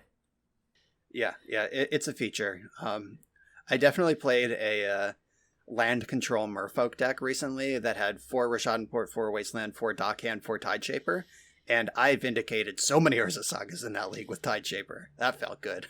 Just put it in the graveyard. I don't even want Island Walk. Just get rid of your card. Like that was pretty great. I remembered the other thing I was going to say about black cards, by the way. Bryant said that black is dropping in the power rankings of Magic colors, and Underground Sea was like the marquee Legacy land for most of Legacy. And recently in one of my videos, somebody commented like, LOL, every time Brian's opponent plays Underground Sea, he thinks they're on Doomsday. And it's like, well, what decks play Underground Sea right now? like that land has fallen so far from where it once was. Just like, obviously you could still be Bug. Bug still has a place. Many combo decks still are on Underground Sea, but if I see Underground Sea Ponder, I'm going to start behaving like my opponent is on Doomsday. And I think that is just a reasonable bet right now in Legacy, because not many decks are black. So I'm going to poke fun at my very good friend Alex McKinley here, who's a writer for theepicstorm.com. Alex has, like, if you know, if those like dolls where you could pull a cord and they have a catchphrase, any single time someone leads on Underground Sea Ponder or Preordain, Alex goes, "My ant senses are tingling." And we're always like, why are you not thinking Doomsday? Alex always immediately goes to Ant, even though Doomsday is way more probable. So shout out to Alex. Love you, buddy. But it's just super funny, and it's the same thing Brian is talking about here. Yeah, it's become a meme on my channel that, like, now every time somebody leads on Underground Sea, I'm like, watch, they're Doomsday. Give it 2 turns. Doomsday's going to be on the stack. And guess what? It is probably like 80 or 90% of the time. Obviously, that's not a real meta share, but like, of people playing Underground Sea, many of them are in fact playing Doomsday. I recorded a Doomsday League with Max Carini this week, and I think one of the most interesting things about Doomsday is how few black cards it actually plays. They play 2 to maybe 3 discard spells in Doomsdays and Dark Rituals, and their plan for beating permanent-based stuff is just, we're going to play 8 forces, good luck trying to resolve anything, because I'd rather not spend time answering your stuff. It just shows how actually blue Doomsday is. It's not really a blue-black deck, it's like a blue deck splashing black. Well, you should tell my Doomsday opponents that they only play 2 or 3 discard spells, because every time I Thoughtseize them, I like take their Duress, their hand is nothing, and their hand is like land, Street Wraith, and then I take their Duress to protect my Force of Will, then they cycle Street Wraith, draw for turn, Duress me Doomsday. Every time. Every fucking time. And I'm not, this is a fact. You can check it out. It's all on video. So many times. Okay, they're empty. Cycle Street Wraith, you're dead with protection. Get out of here with that. Doomsday players. I actually think that deck is insane, and I wish I had the dedication to learn it, because I think that is actually a deck where if you hone the craft, it will pay out, which I don't think is true. There are a lot of decks in Legacy that are too hard to play for what you get out of it, even at the mastery level, but I don't think Doomsday is one of them. I think you will get paid if you put in the work. My clickbait title for that episode, or for that video, was, "It is the best non-Delver deck in Legacy," and I truly believe that. If you are good enough with that deck, I think it is, and it's the best deck that isn't Delver. It's just like, you get to play 8 forces to check anything your opponent's trying to do. The only thing it's bad against is the force deck that's also super fast. If I were not a like variety content creator, I would have learned that deck already. 100%. Yeah, I think so too. Although for the sake of my own personal record and events, please do not learn Doomsday. I can't beat it. Yeah. Neither can I. When you're playing meme deck lists, they're not very good at fighting Doomsday, and more generally, Legacy decks aren't really good at fighting Doomsday, so like, enjoy your wins. The Doomsday players are all, they have a plan for Endurance now already. They're playing Shelldock Emrakul like it's 2009. Yep. Yeah, I had to board in Back to Basics against Doomsday just as a sidestep for their sidestep. And it's like, well, if they just go for Thassa's Oracle, I have fucking Back to Basics in my hand. But I don't know. Like, and I'm just going to like write a love letter to Doomsday players right now, like really good Doomsday players, because you get one shot to stack the correct 5 cards in the correct order to win the game and protect from the things that you need to protect from. And every time my opponent's Doomsday resolves, it's like, well, I have this like Stifle, but that doesn't beat Discard. I have this Red Blast, but that doesn't beat Force of Will. Or like this or that. I have Wasteland, but that only helps if they're on Shelldock. And and I have like whatever, but it only helps if they're on this. And it's like, oh my god, like, how do they always know what 5 things to get? Because they always do the right one. Like, if they just choose wrong, they lose. And it's not even like necessarily like an objective, like, well, Shelldock is more likely to be effective against the 3 Endurance deck. It's like the game where I didn't have Endurance and I did have Wasteland, they went for Oracle. And it's like, how did you know? How did you do this? You're so fucking smart. And I'm so jealous. But yeah, that's my love letter to the Doomsday Masters out there. Good job. I have the opposite love letter for Brian, so I hate letter. Any single time I get paired against Doomsday, and this happens a lot, and then I'm losing because it's an unwinnable matchup for me, and then they build a pile that involves casting Predict because for some reason people can't quit that garbage magic card, and they mill their Thassa's Oracle with Predict, and then exhume it. I lose my shit because it just opens up that deck to graveyard hate when it never needed to be weak to it to begin with. I'm like, why are you doing this? If you just built better piles, you would never need it. Not exhume, unearth. You would never need unearth, and it just drives me nuts that they're choosing to run that garbage card in their deck. I've never seen someone fucking go for an unearth like that. Yeah, I've never seen that. What are you getting paired against?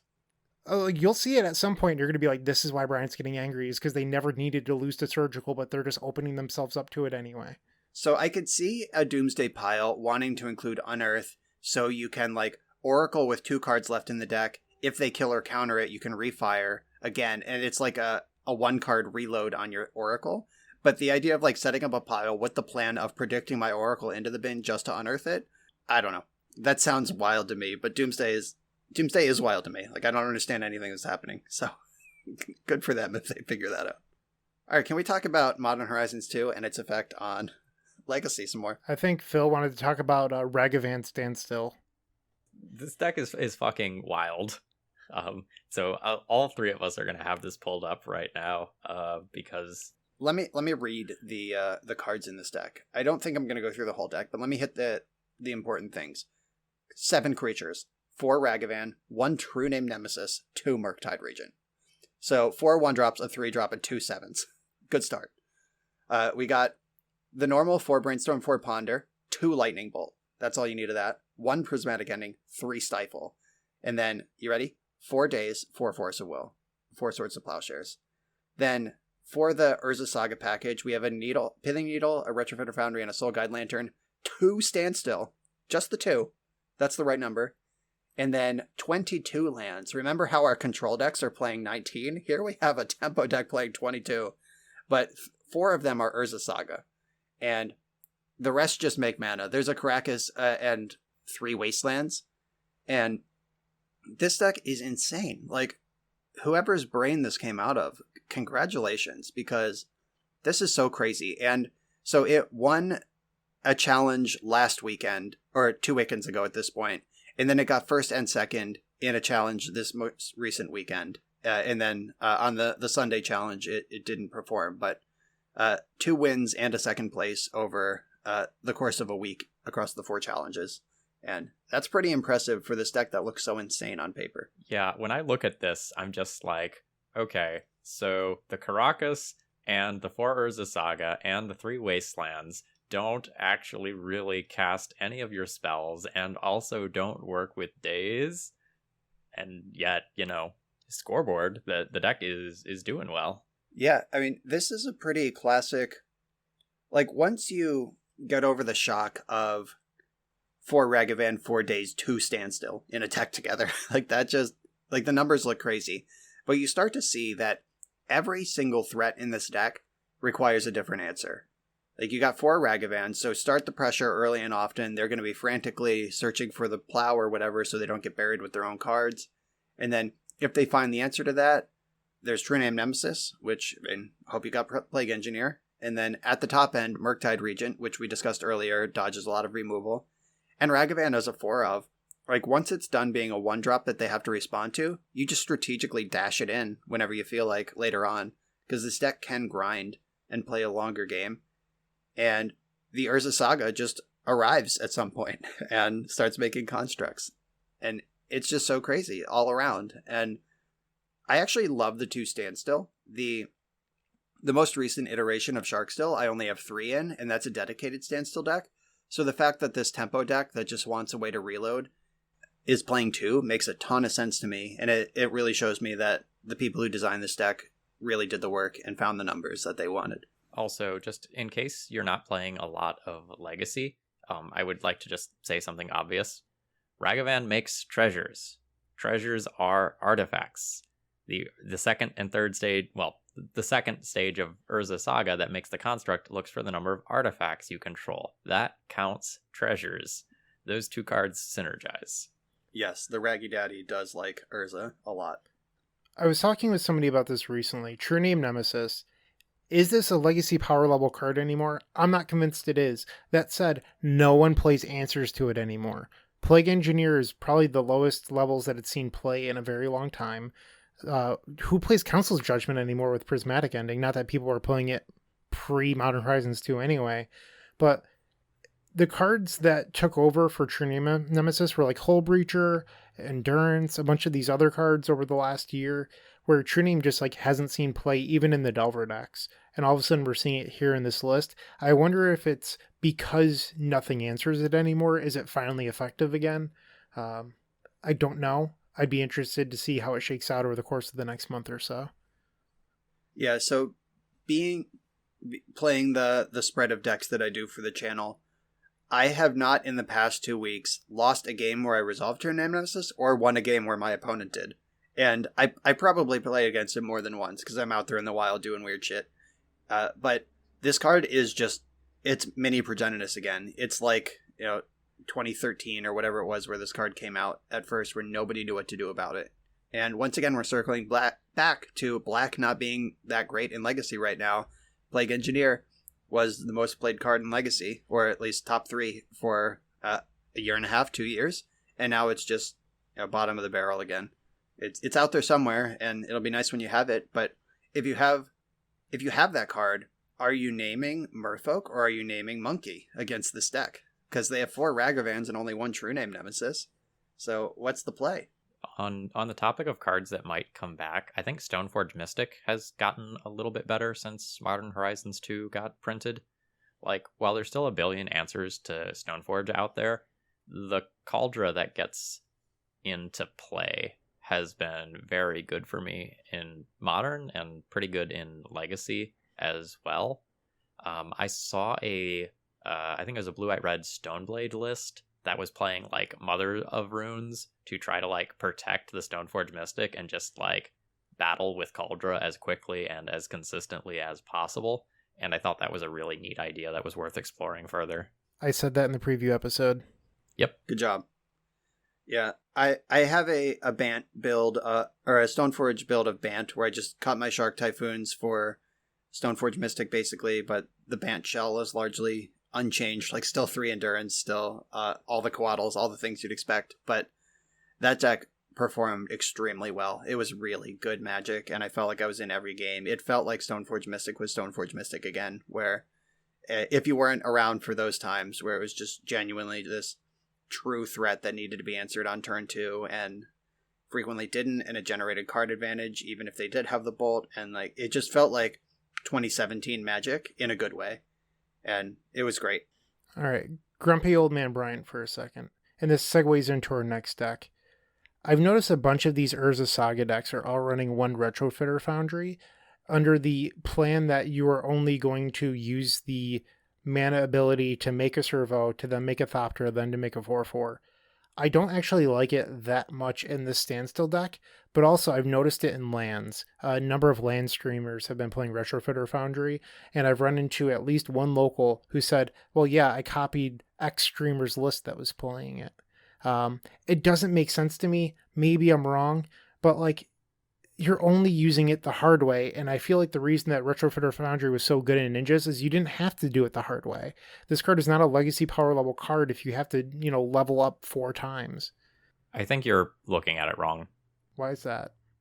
The reason why Retrofitter Foundry is good is that it assumes that you already have some constructs. So Retrofitter Foundry hits play, and that's 1 artifact, and then you tap 2 mana, and it makes another Servo immediately. That's a second artifact. So you use Retrofitter Foundry to get an immediate power swing in the power of your construct tokens. And then if shit goes wrong, you can try to grind with it. Yeah, also even in Ninjas, board states frequently devolve to this. This is one of the secret powers of the Ninja deck, is that you don't have to work up the Retrofitter Foundry chain. You can just go like 2 mana Servo, 2 mana Servo, 7 mana you get 2, and a grindy game where the dust is settled who's going to have the first thing, a Servo every turn is a big thing. And I've won and lost a lot of games just like, there's another Servo, and you slowly get ground out. So while I agree it's not plan A and there's nothing hot going on here, just like converting your Ornithopter into a 4/4 on turn 1, this also the fact that it's just part of the package. Like if you just want to draw a card, Soul Guide Lantern's in this package, Pithing Needle will usually find a target, and Retrofitter Foundry is just like, the third or fourth saga of the game. If the game is somehow still going, you can get this thing and you have a bunch of mana laying around. It's pretty good. Also, it continually generates threats under standstill. It's the kind of thing that will force an opponent to pop standstill, which is an important thing to do. So I agree that this is not a legacy playable card, but when you can chuck it into play for free at the end of generating a bunch of card advantage already, it starts to get a little tastier. So something that I like playing around with in these shells is actually Shadow Spear. That equipment is pretty clutch. I've lost to that one a few times. Yeah. So what it's I think it's lifelink and trample, right? Yeah. Yeah. So like your big and +1/+1. Yeah, your big bigs get to get through, and you get to use it to stabilize your life total versus something like Delver. I've slotted that into a couple of my Urza Saga packages and really liked it. Yeah, that card's been impressive. Also, I have another quick Ornithopter Ninja story. At the local event this past weekend, someone was on Ninjas. They were playing against Storm. Ninja player goes turn 1 Ornithopter. Storm player goes turn 1 Xantid Swarm. And then they just blocked the Ornithopter, and the game was over. It's like they couldn't get a Ninja into play. And like they went into the tank. They were like, how does this go wrong? And in my head, I was like watching, thinking like, it goes wrong if you don't block. It goes wrong if you don't block. And they're just like, block with Xantid Swarm. The opponent was like, land go. It was really nice. So put one on the board for Xantid Swarm in combat. With Urza Saga coming out, I was like, I can run this in TS. It loves artifacts. TS is like 50% artifacts at this point. All of me losing to Null Rod memes and whatnot. And I was like, you know what? In its final mode, it gets Lion's Eye Diamond or it gets Hope of Girapur. Right? Like, I should love this. I love Hope of Girapur. Like, it's one of my favorite creatures. I love Lion's Eye Diamond. Well, the problem is fucking endurance. It just, like, by the time that this searches up your one Hope of Girapur, the control deck has endurance, or it has Ice Fang Coatl. Like, Hope of Girapur isn't good enough anymore due to those two creatures in the matchups where you want it. And it just makes me incredibly sad. So let's talk about another deck that Urza Saga has slotted into, and that's Lands. So Lands is a deck that's one of my picks for the deck that has improved most in Legacy over the last couple of years, because it used to be like you'd play a Rest in Peace versus Lands and they just like pooped themselves and they couldn't do anything. And now they just have like Valakut Exploration and Field of the Dead and Urza's Saga as fantastic ways to pivot and like deal with the hate that's commonly used against them. And Urza Saga happens to be particularly disgusting with the card Thespian Stage. Brian, do you want to take that one? Yeah, Judge Brian reporting. So you copy Urza Saga with Thespian Stage, and you end up with a tapped Urza Saga that has no lore counters on it. You don't get the ETB lore counter trigger, so keep that in mind. You're going to want to copy at your opponent's end step or in your upkeep. So when you go to your main phase, you go to Chapter 1.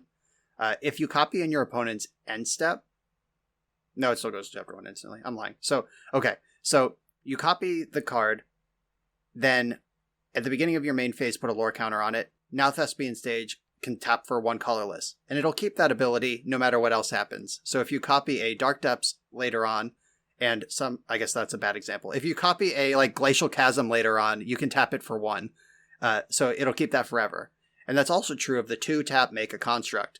So turn 2 with your Urza Saga Thespian Stage, it gains the ability forever to pay 2, Make a Construct.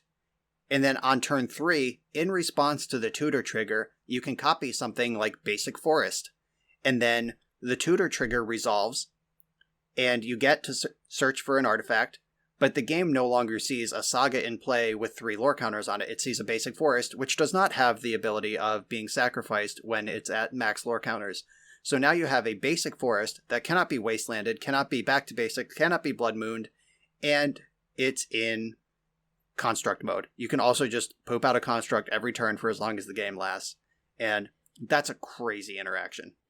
Yeah, that's the one big level up I did like about Lands. While I don't love the Retrofitter Foundry, I think Urza Saga makes a lot of sense. Phil mentioned, and I could be wrong here, Brian, maybe you have more expertise in this than I do.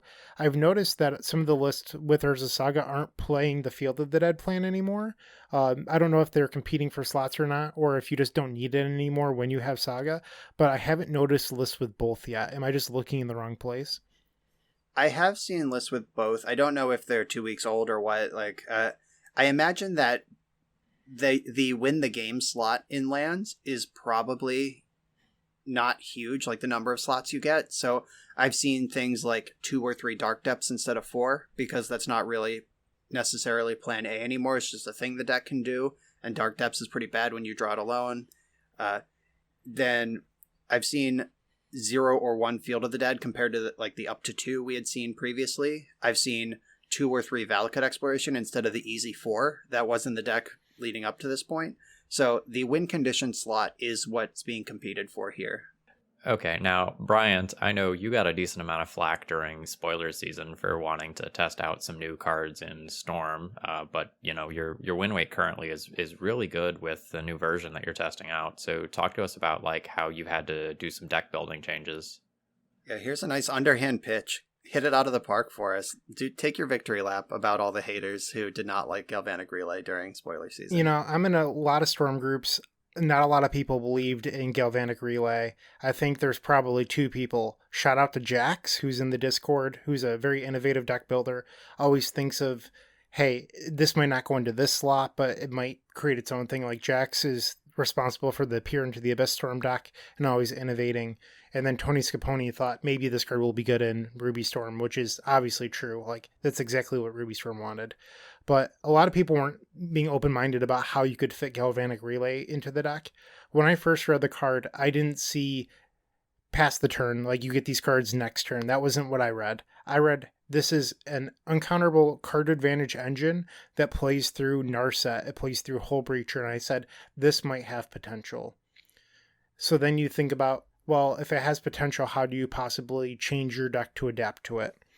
And I'll be honest, at first, I didn't have a whole lot of success because I wasn't adapting well enough. I was just maybe I'll play 1 here, maybe I'll play 2 there. Well, within the last 2 weeks, I've started reconsidering my deck, and I started thinking about how when Gitaxian Pro was legal, my deck was so good that I could afford to board out Ponder. And when I was like, okay, well, if that's the design space that I want to try here, why don't I try playing a full 4 Galvanic Relay in the board, and against Delver variants, I'll board in up to 3 and board out Ponders. Because Delver, 1, they have Pyroblast, and 2, you really need card advantage to beat them because they have these 6 to 7 forces, they have days, you need to overwhelm them in order to win. And Galvanic Relay can help with that, but if you want Galvanic Relay to be playable, you have to maximize it. And if that's the case, you want all the Chrome Moxes, Mox Opals, Rite of Flames, etc. to power this out. And when I started doing that sideboard configuration, that's when I started seeing success. I completely changed my game plan to make this card work. Because for the last 2 years, I've been boarding out Chrome Moxes, boarding out Rite of Flames for Carpet of Flowers. And that's not the play pattern that I needed to take. That's old technology. Sometimes you have to adjust. And once I started adjusting, I started seeing that success. And that's not even all about, I could talk for a long time about Galvanic Relay. I'm in love with the card at the moment. But against control decks, I am now boarding out ad nauseum. The deck that TES is designed around, I am boarding out ad nauseum now. I am all in on this Galvanic Relay plan, and my win rate's reflecting. This thing is a mini Mind's Desire. And this is before you two joined the cast, but I think it's episode 10 of the Eternal Glory podcast. I wrote a love letter to Wizards saying, hey, Mind's Desire should be unbanned. Here's why. And I still believe that. If it was unbanned, I might play 1 in the board now, but I'm not even sure, if it's better than Galvanic Relay. It's harder to cast. It's expensive. It's a 6-drop. I can board in a bunch of Galvanic Relays. You can also chain them. You can cast it off Rite of Flame. The card is just beautiful. And I'm going to stop ranting for a second so I can take a breath. Okay, I'll talk then. So I played against this card for the first time yesterday. And my opponent cast 2 spells and then cast a Galvanic Relay and sent a bunch of stuff to exile. One of which was another Galvanic Relay. So the next turn, they couldn't go off, but they played 5 spells and then a Galvanic Relay. And then you bet your ass I died the following turn. So they were able to kind of like piecewise build up over a couple of turns with Galvanic Relay in a way that was really interesting and very different from any play pattern that I had seen previously. It's the first playable Storm Engine, and I'm saying Storm Engine because people will be like, well, Doomsday, Storm Engine, that you can cast through a Gaddock Teeg. And this is actually pretty important because now you can, take advantage of the 6 to 7 to 8 spells you play, cast this Galvanic Relay, and now you're going to hit action, you're going to hit mana, but you have the possibility of hitting, your 1 to 2 copies of Chain of Vapor, your Abrupt Decays, and then next turn you'll have everything you need in order to win. You're basically just storing resources for another turn while digging deeper into your deck. It's like, that's exactly what the Pauper Storm deck is doing right now. I know we're not a Pauper podcast, but that's the reason that deck is so good, is that if it can't achieve its goal, it just does the same thing next turn, but better and better and better. And the chaining is just really good. But I guess that goes back to the Mind's Desire comparison. So let's talk about the ooze then. Like Eve? From my side of the battlefield, this thing has just given me a goddamn middle finger 3 different times when I'm recording videos. It's like, okay, I'm going to duress my opponent. Fuck. Okay, I'm safe. I have Force of Negation. Fuck. Okay. I have some lock piece in play. Oh, just a couple of those things came down and ruined me. So we talked about changing play patterns. So Galvanic Relay, it changed the play patterns a little bit because you now have to forcible Burning Wish. And so many blue opponents are not forcibling Burning Wish because they go, what's the worst that's going to happen? You're going to get a Thoughtseize? No, I'm going to get Mind's Desire. I'm getting Galvanic Relay. So Ooze is very similar with Wishclaw Talisman. You can't let Wishclaw Talisman or Burning Wish resolve now because if you do, I'm going to get a Storm spell that you can't interact favorably with. So against Delver decks, we actually board out ad nauseum like we do against the control decks, and we're boarding in Eve or AV, whatever you like to call it. And if you let the Wishclaw resolve, we are going to bury you with an army of oozes. And it doesn't matter if I give you Claw because your deck doesn't have outs to it. A lot of the control decks right now don't have outs to ooze. Delver certainly doesn't. So you're no longer afraid to give your opponent Wishclaw Talisman, and it's just like this giant weight off your shoulders. Like, you can't do that with Empty the Warrens, but Eve or AV is so powerful that you can, and it's got a bunch of weird interactions. So Ethersworn Canonist is a card that control decks side in to beat you. You can go Wishclaw Talisman, see if it resolves, and then you can go like Petal, Chrome Mox, Mox Opal, Lion's Eye Diamond, etc. AV. And AV is the one non-artifact spell for the turn. And then all of a sudden you have this Ooze army. It's actually possible for you to do the same thing with Lavinia, because Lavinia checks for non-creature, so you can cast AV or Eve through Lavinia. Granted, your Lion's Eye Diamond is going to get countered, but if you just have the mana already, it doesn't matter. So it allows you to play the game in a different way. And you mentioned Force of Negation. Eve is a storm spell that can't be hit by Flusterstorm. Like, it just changes the dynamic so much in these control matchups, these blue matchups, where people have these ideas of how to play the matchup, but they're just completely wrong now. Yeah, I had to leave in Supreme Verdict. My current build of Bant has 2 Engineer Explosives main and the Supreme Verdict in the sideboard. And normally 2 Engineered Explosives, like, we're good to go against Storm. Like, that is the backup plan. But I had to cut an Engineered Explosives to bring in Supreme Verdict, and that felt so bad. But it's just what you have to do. And if you're unaware, they're copies of Eve, Progenitor, Ooze. They are not 0 mana tokens. So their CMC is 5. Good luck.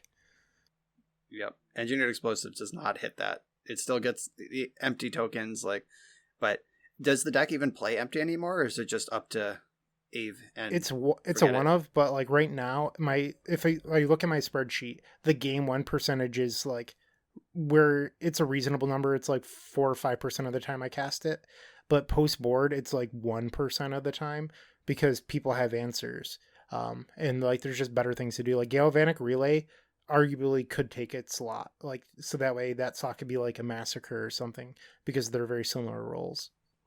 Yep, scary stuff. And I feel like my win rate's so high right now. I said that I'm at 78% over 40 matches, which is, like I said, a small sample. But I think when people adjust to start playing correctly against these new Storm spells, my win rate's going to go down. It feels a little bit like when I switched to Wishclaw and my opponents had no idea what I was doing. Like it feels the same. Like I'm winning at such a high clip that it can't be real.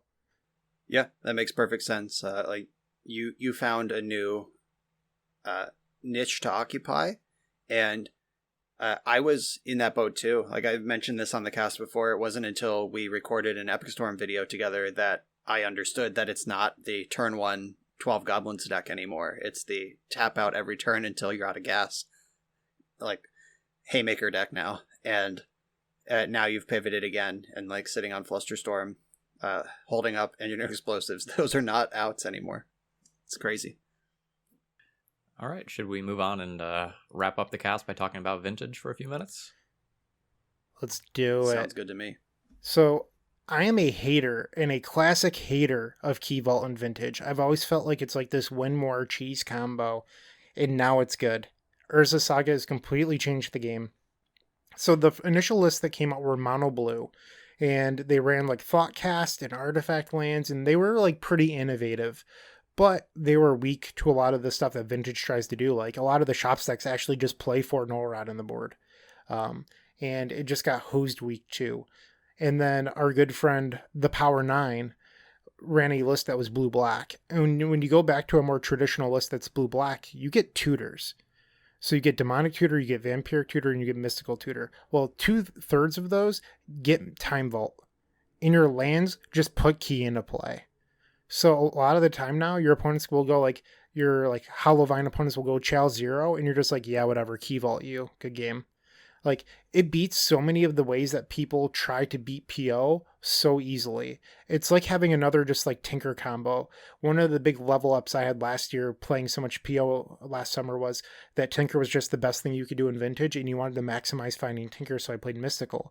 This is just another combination of cards that's on the power level of Tinker. And like getting into the Urza Saga itself, like PO plays an absurd number of artifacts. And so, like, you don't need to warp your deck around the Urza Saga all that much, like, other than adding in the Vault Key package. Like, the rest is already just there. So it's a low-cost win condition that, like, also gives you another way of interacting through the things that normally beat you. Stupid Hate Bear is in play. Like, doesn't matter. I will make a pair of 4/4 or larger creatures, and, like, I will dominate combat. There have been a lot of games that I've lost with PO where my opponent just has, like, Lavinia or what is that Archon, that 2/3 bird shit? Archon of Emeria, yeah. Archon of Emeria, just like these Camball, like these things that they put into play, and they just attack me with it 7 to 10 times, and the game ends because I can't do anything. Or like Null Rod, Collector Oof, and just like a pair of 6/6s. Here we go. Like those will beat that stupid bear every time. So that's really exciting to have that pivot as well. I know that Brian also, I think you did too, Phil, right? Like we all played in all 3 Eternal weekends, if I remember correctly. I did. One of my round ones. I played in 2 of the 3. Okay. I didn't do the weird hour one.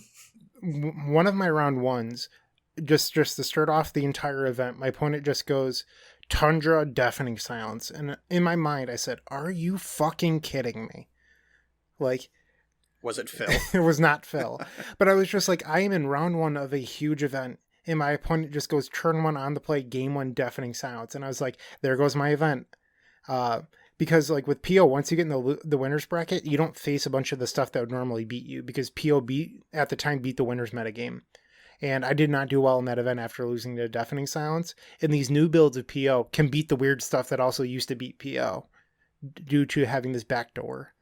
Yeah, it's super nice. And even like spheres just out of shops, like if they get like 3 spheres and a lodestone golem in play, you just play your land, tap it twice, and you have a huge idiot.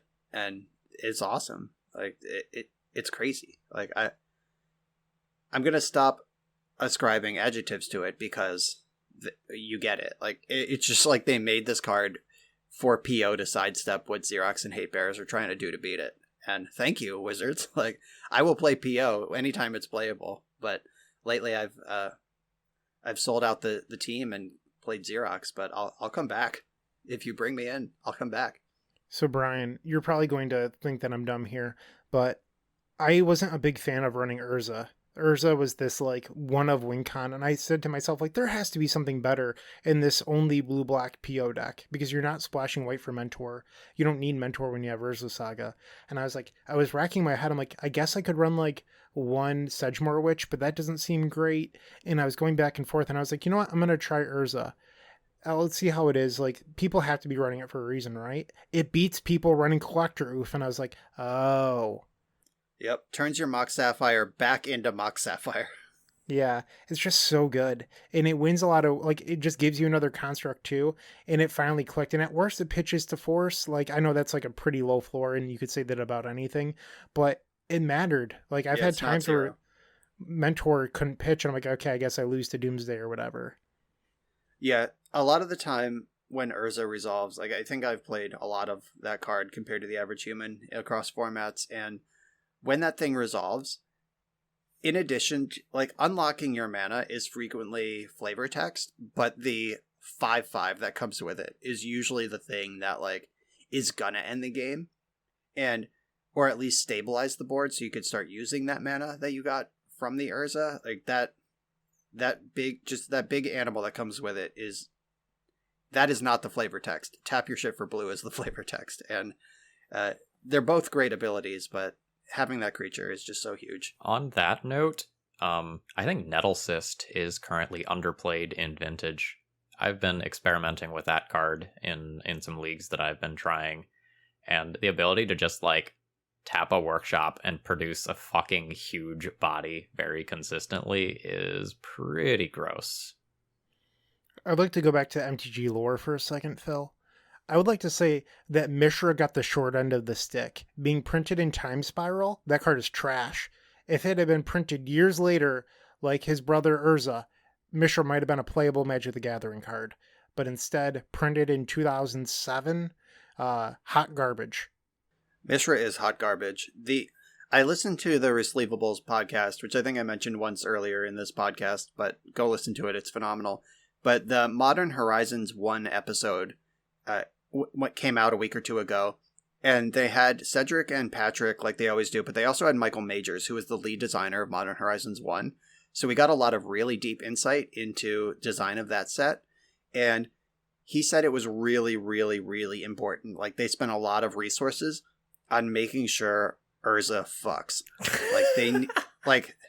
They needed this, like, big, like, anti-hero. Is he the good guy? Is he the bad guy? Either way, he's like the pre-bolus main character of Magic story from, like, Alpha to Apocalypse, basically, before we started going off into, like, Lorwyn and other weird places. But Urza was the central story figure for all of Magic leading up to that point, and they knew they had to hit him right. And that the cycle that Urza is in with Yawgmoth is also probably a little too pushed, but that's also an enormous story character that didn't have a card before.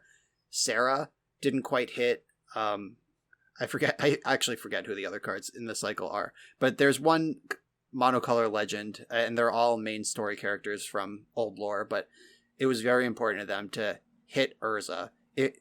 They said that it would be better if Urza came in a little too good than if Urza came in a little too bad, just for the story and the lore and all the implication of what Urza needs to be as a Magic card.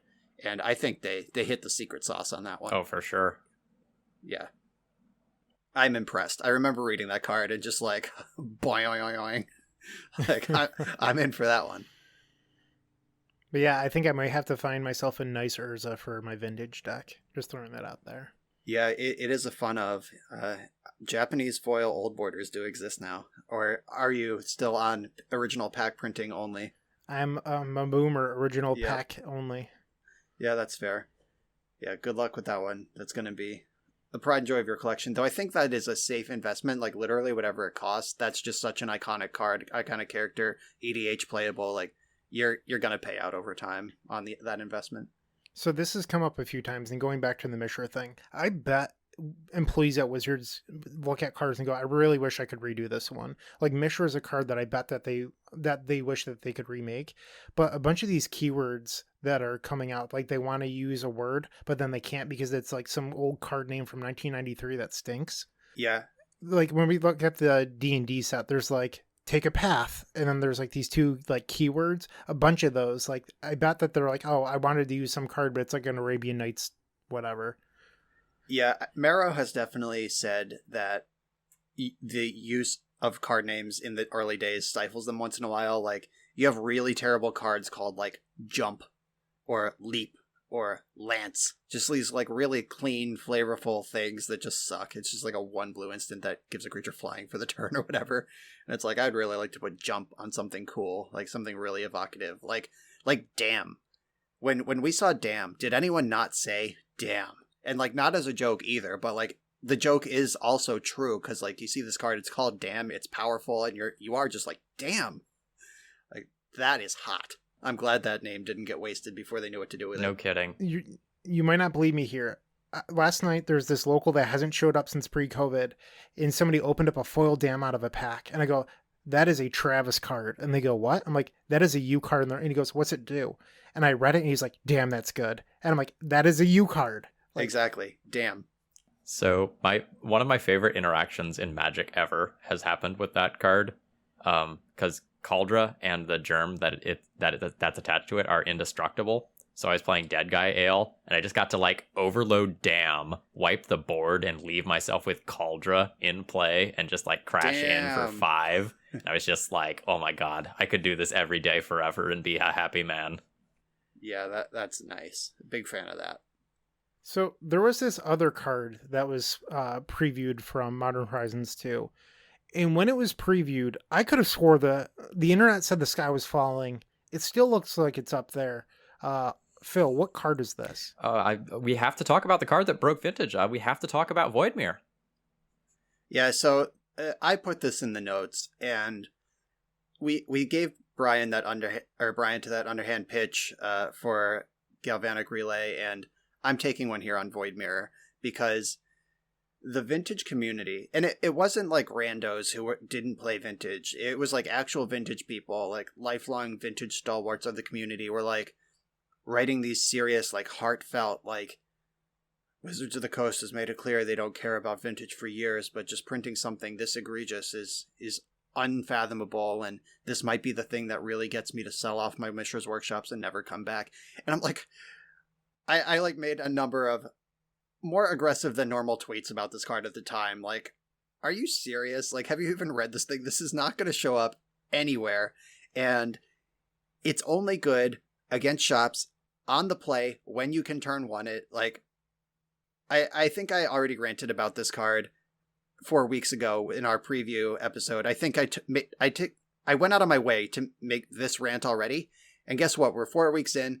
This card shows up in 2 lists. If you search MTG Goldfish vintage results, since Modern Horizons was added to Magic Online, there are 2 posted lists. One of them was a 4-2 for 10th place in a challenge, and the other was Brian Kelly, vintage champ, absolute genius, but known maniac with his card choices, who 3-1 some random casual event that just got posted on Goldfish for some reason. That list also included Judge's Familiar, for context. Those are the 2 posted lists of Voidmere, which was gonna, knock shops out of the metagame, break the paradoxical outcome mirror, this thing, that thing. Just guess what? The average person, even someone with a lot of experience playing Magic, does not know how to evaluate Magic cards, and Voidmere was just one of them.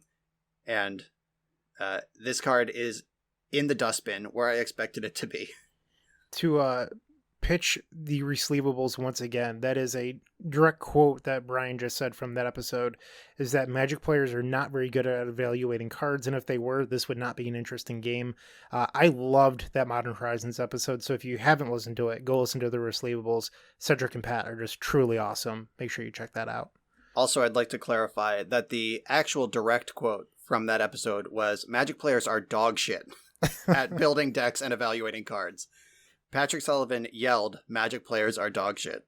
Those were his words, and he is so right. And he was talking about Hogak and how it was so obvious, quote unquote, that Hogak was broken with Altar of Dimension Carrion Feeder, when actually, like, probably like 2 people on the planet were capable of figuring that out. And then once, like, somebody put a magnifying glass on it, the decks iterated quickly. But, like, honestly, in a pre-internet world, Hogak would still be unbanned because nobody would know this was a thing.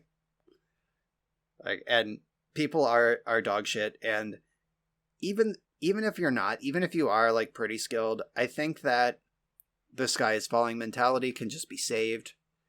At least give it a few weeks. Don't embarrass yourself. It's okay to be wrong, but you don't need to go out of your way to embarrass yourself either.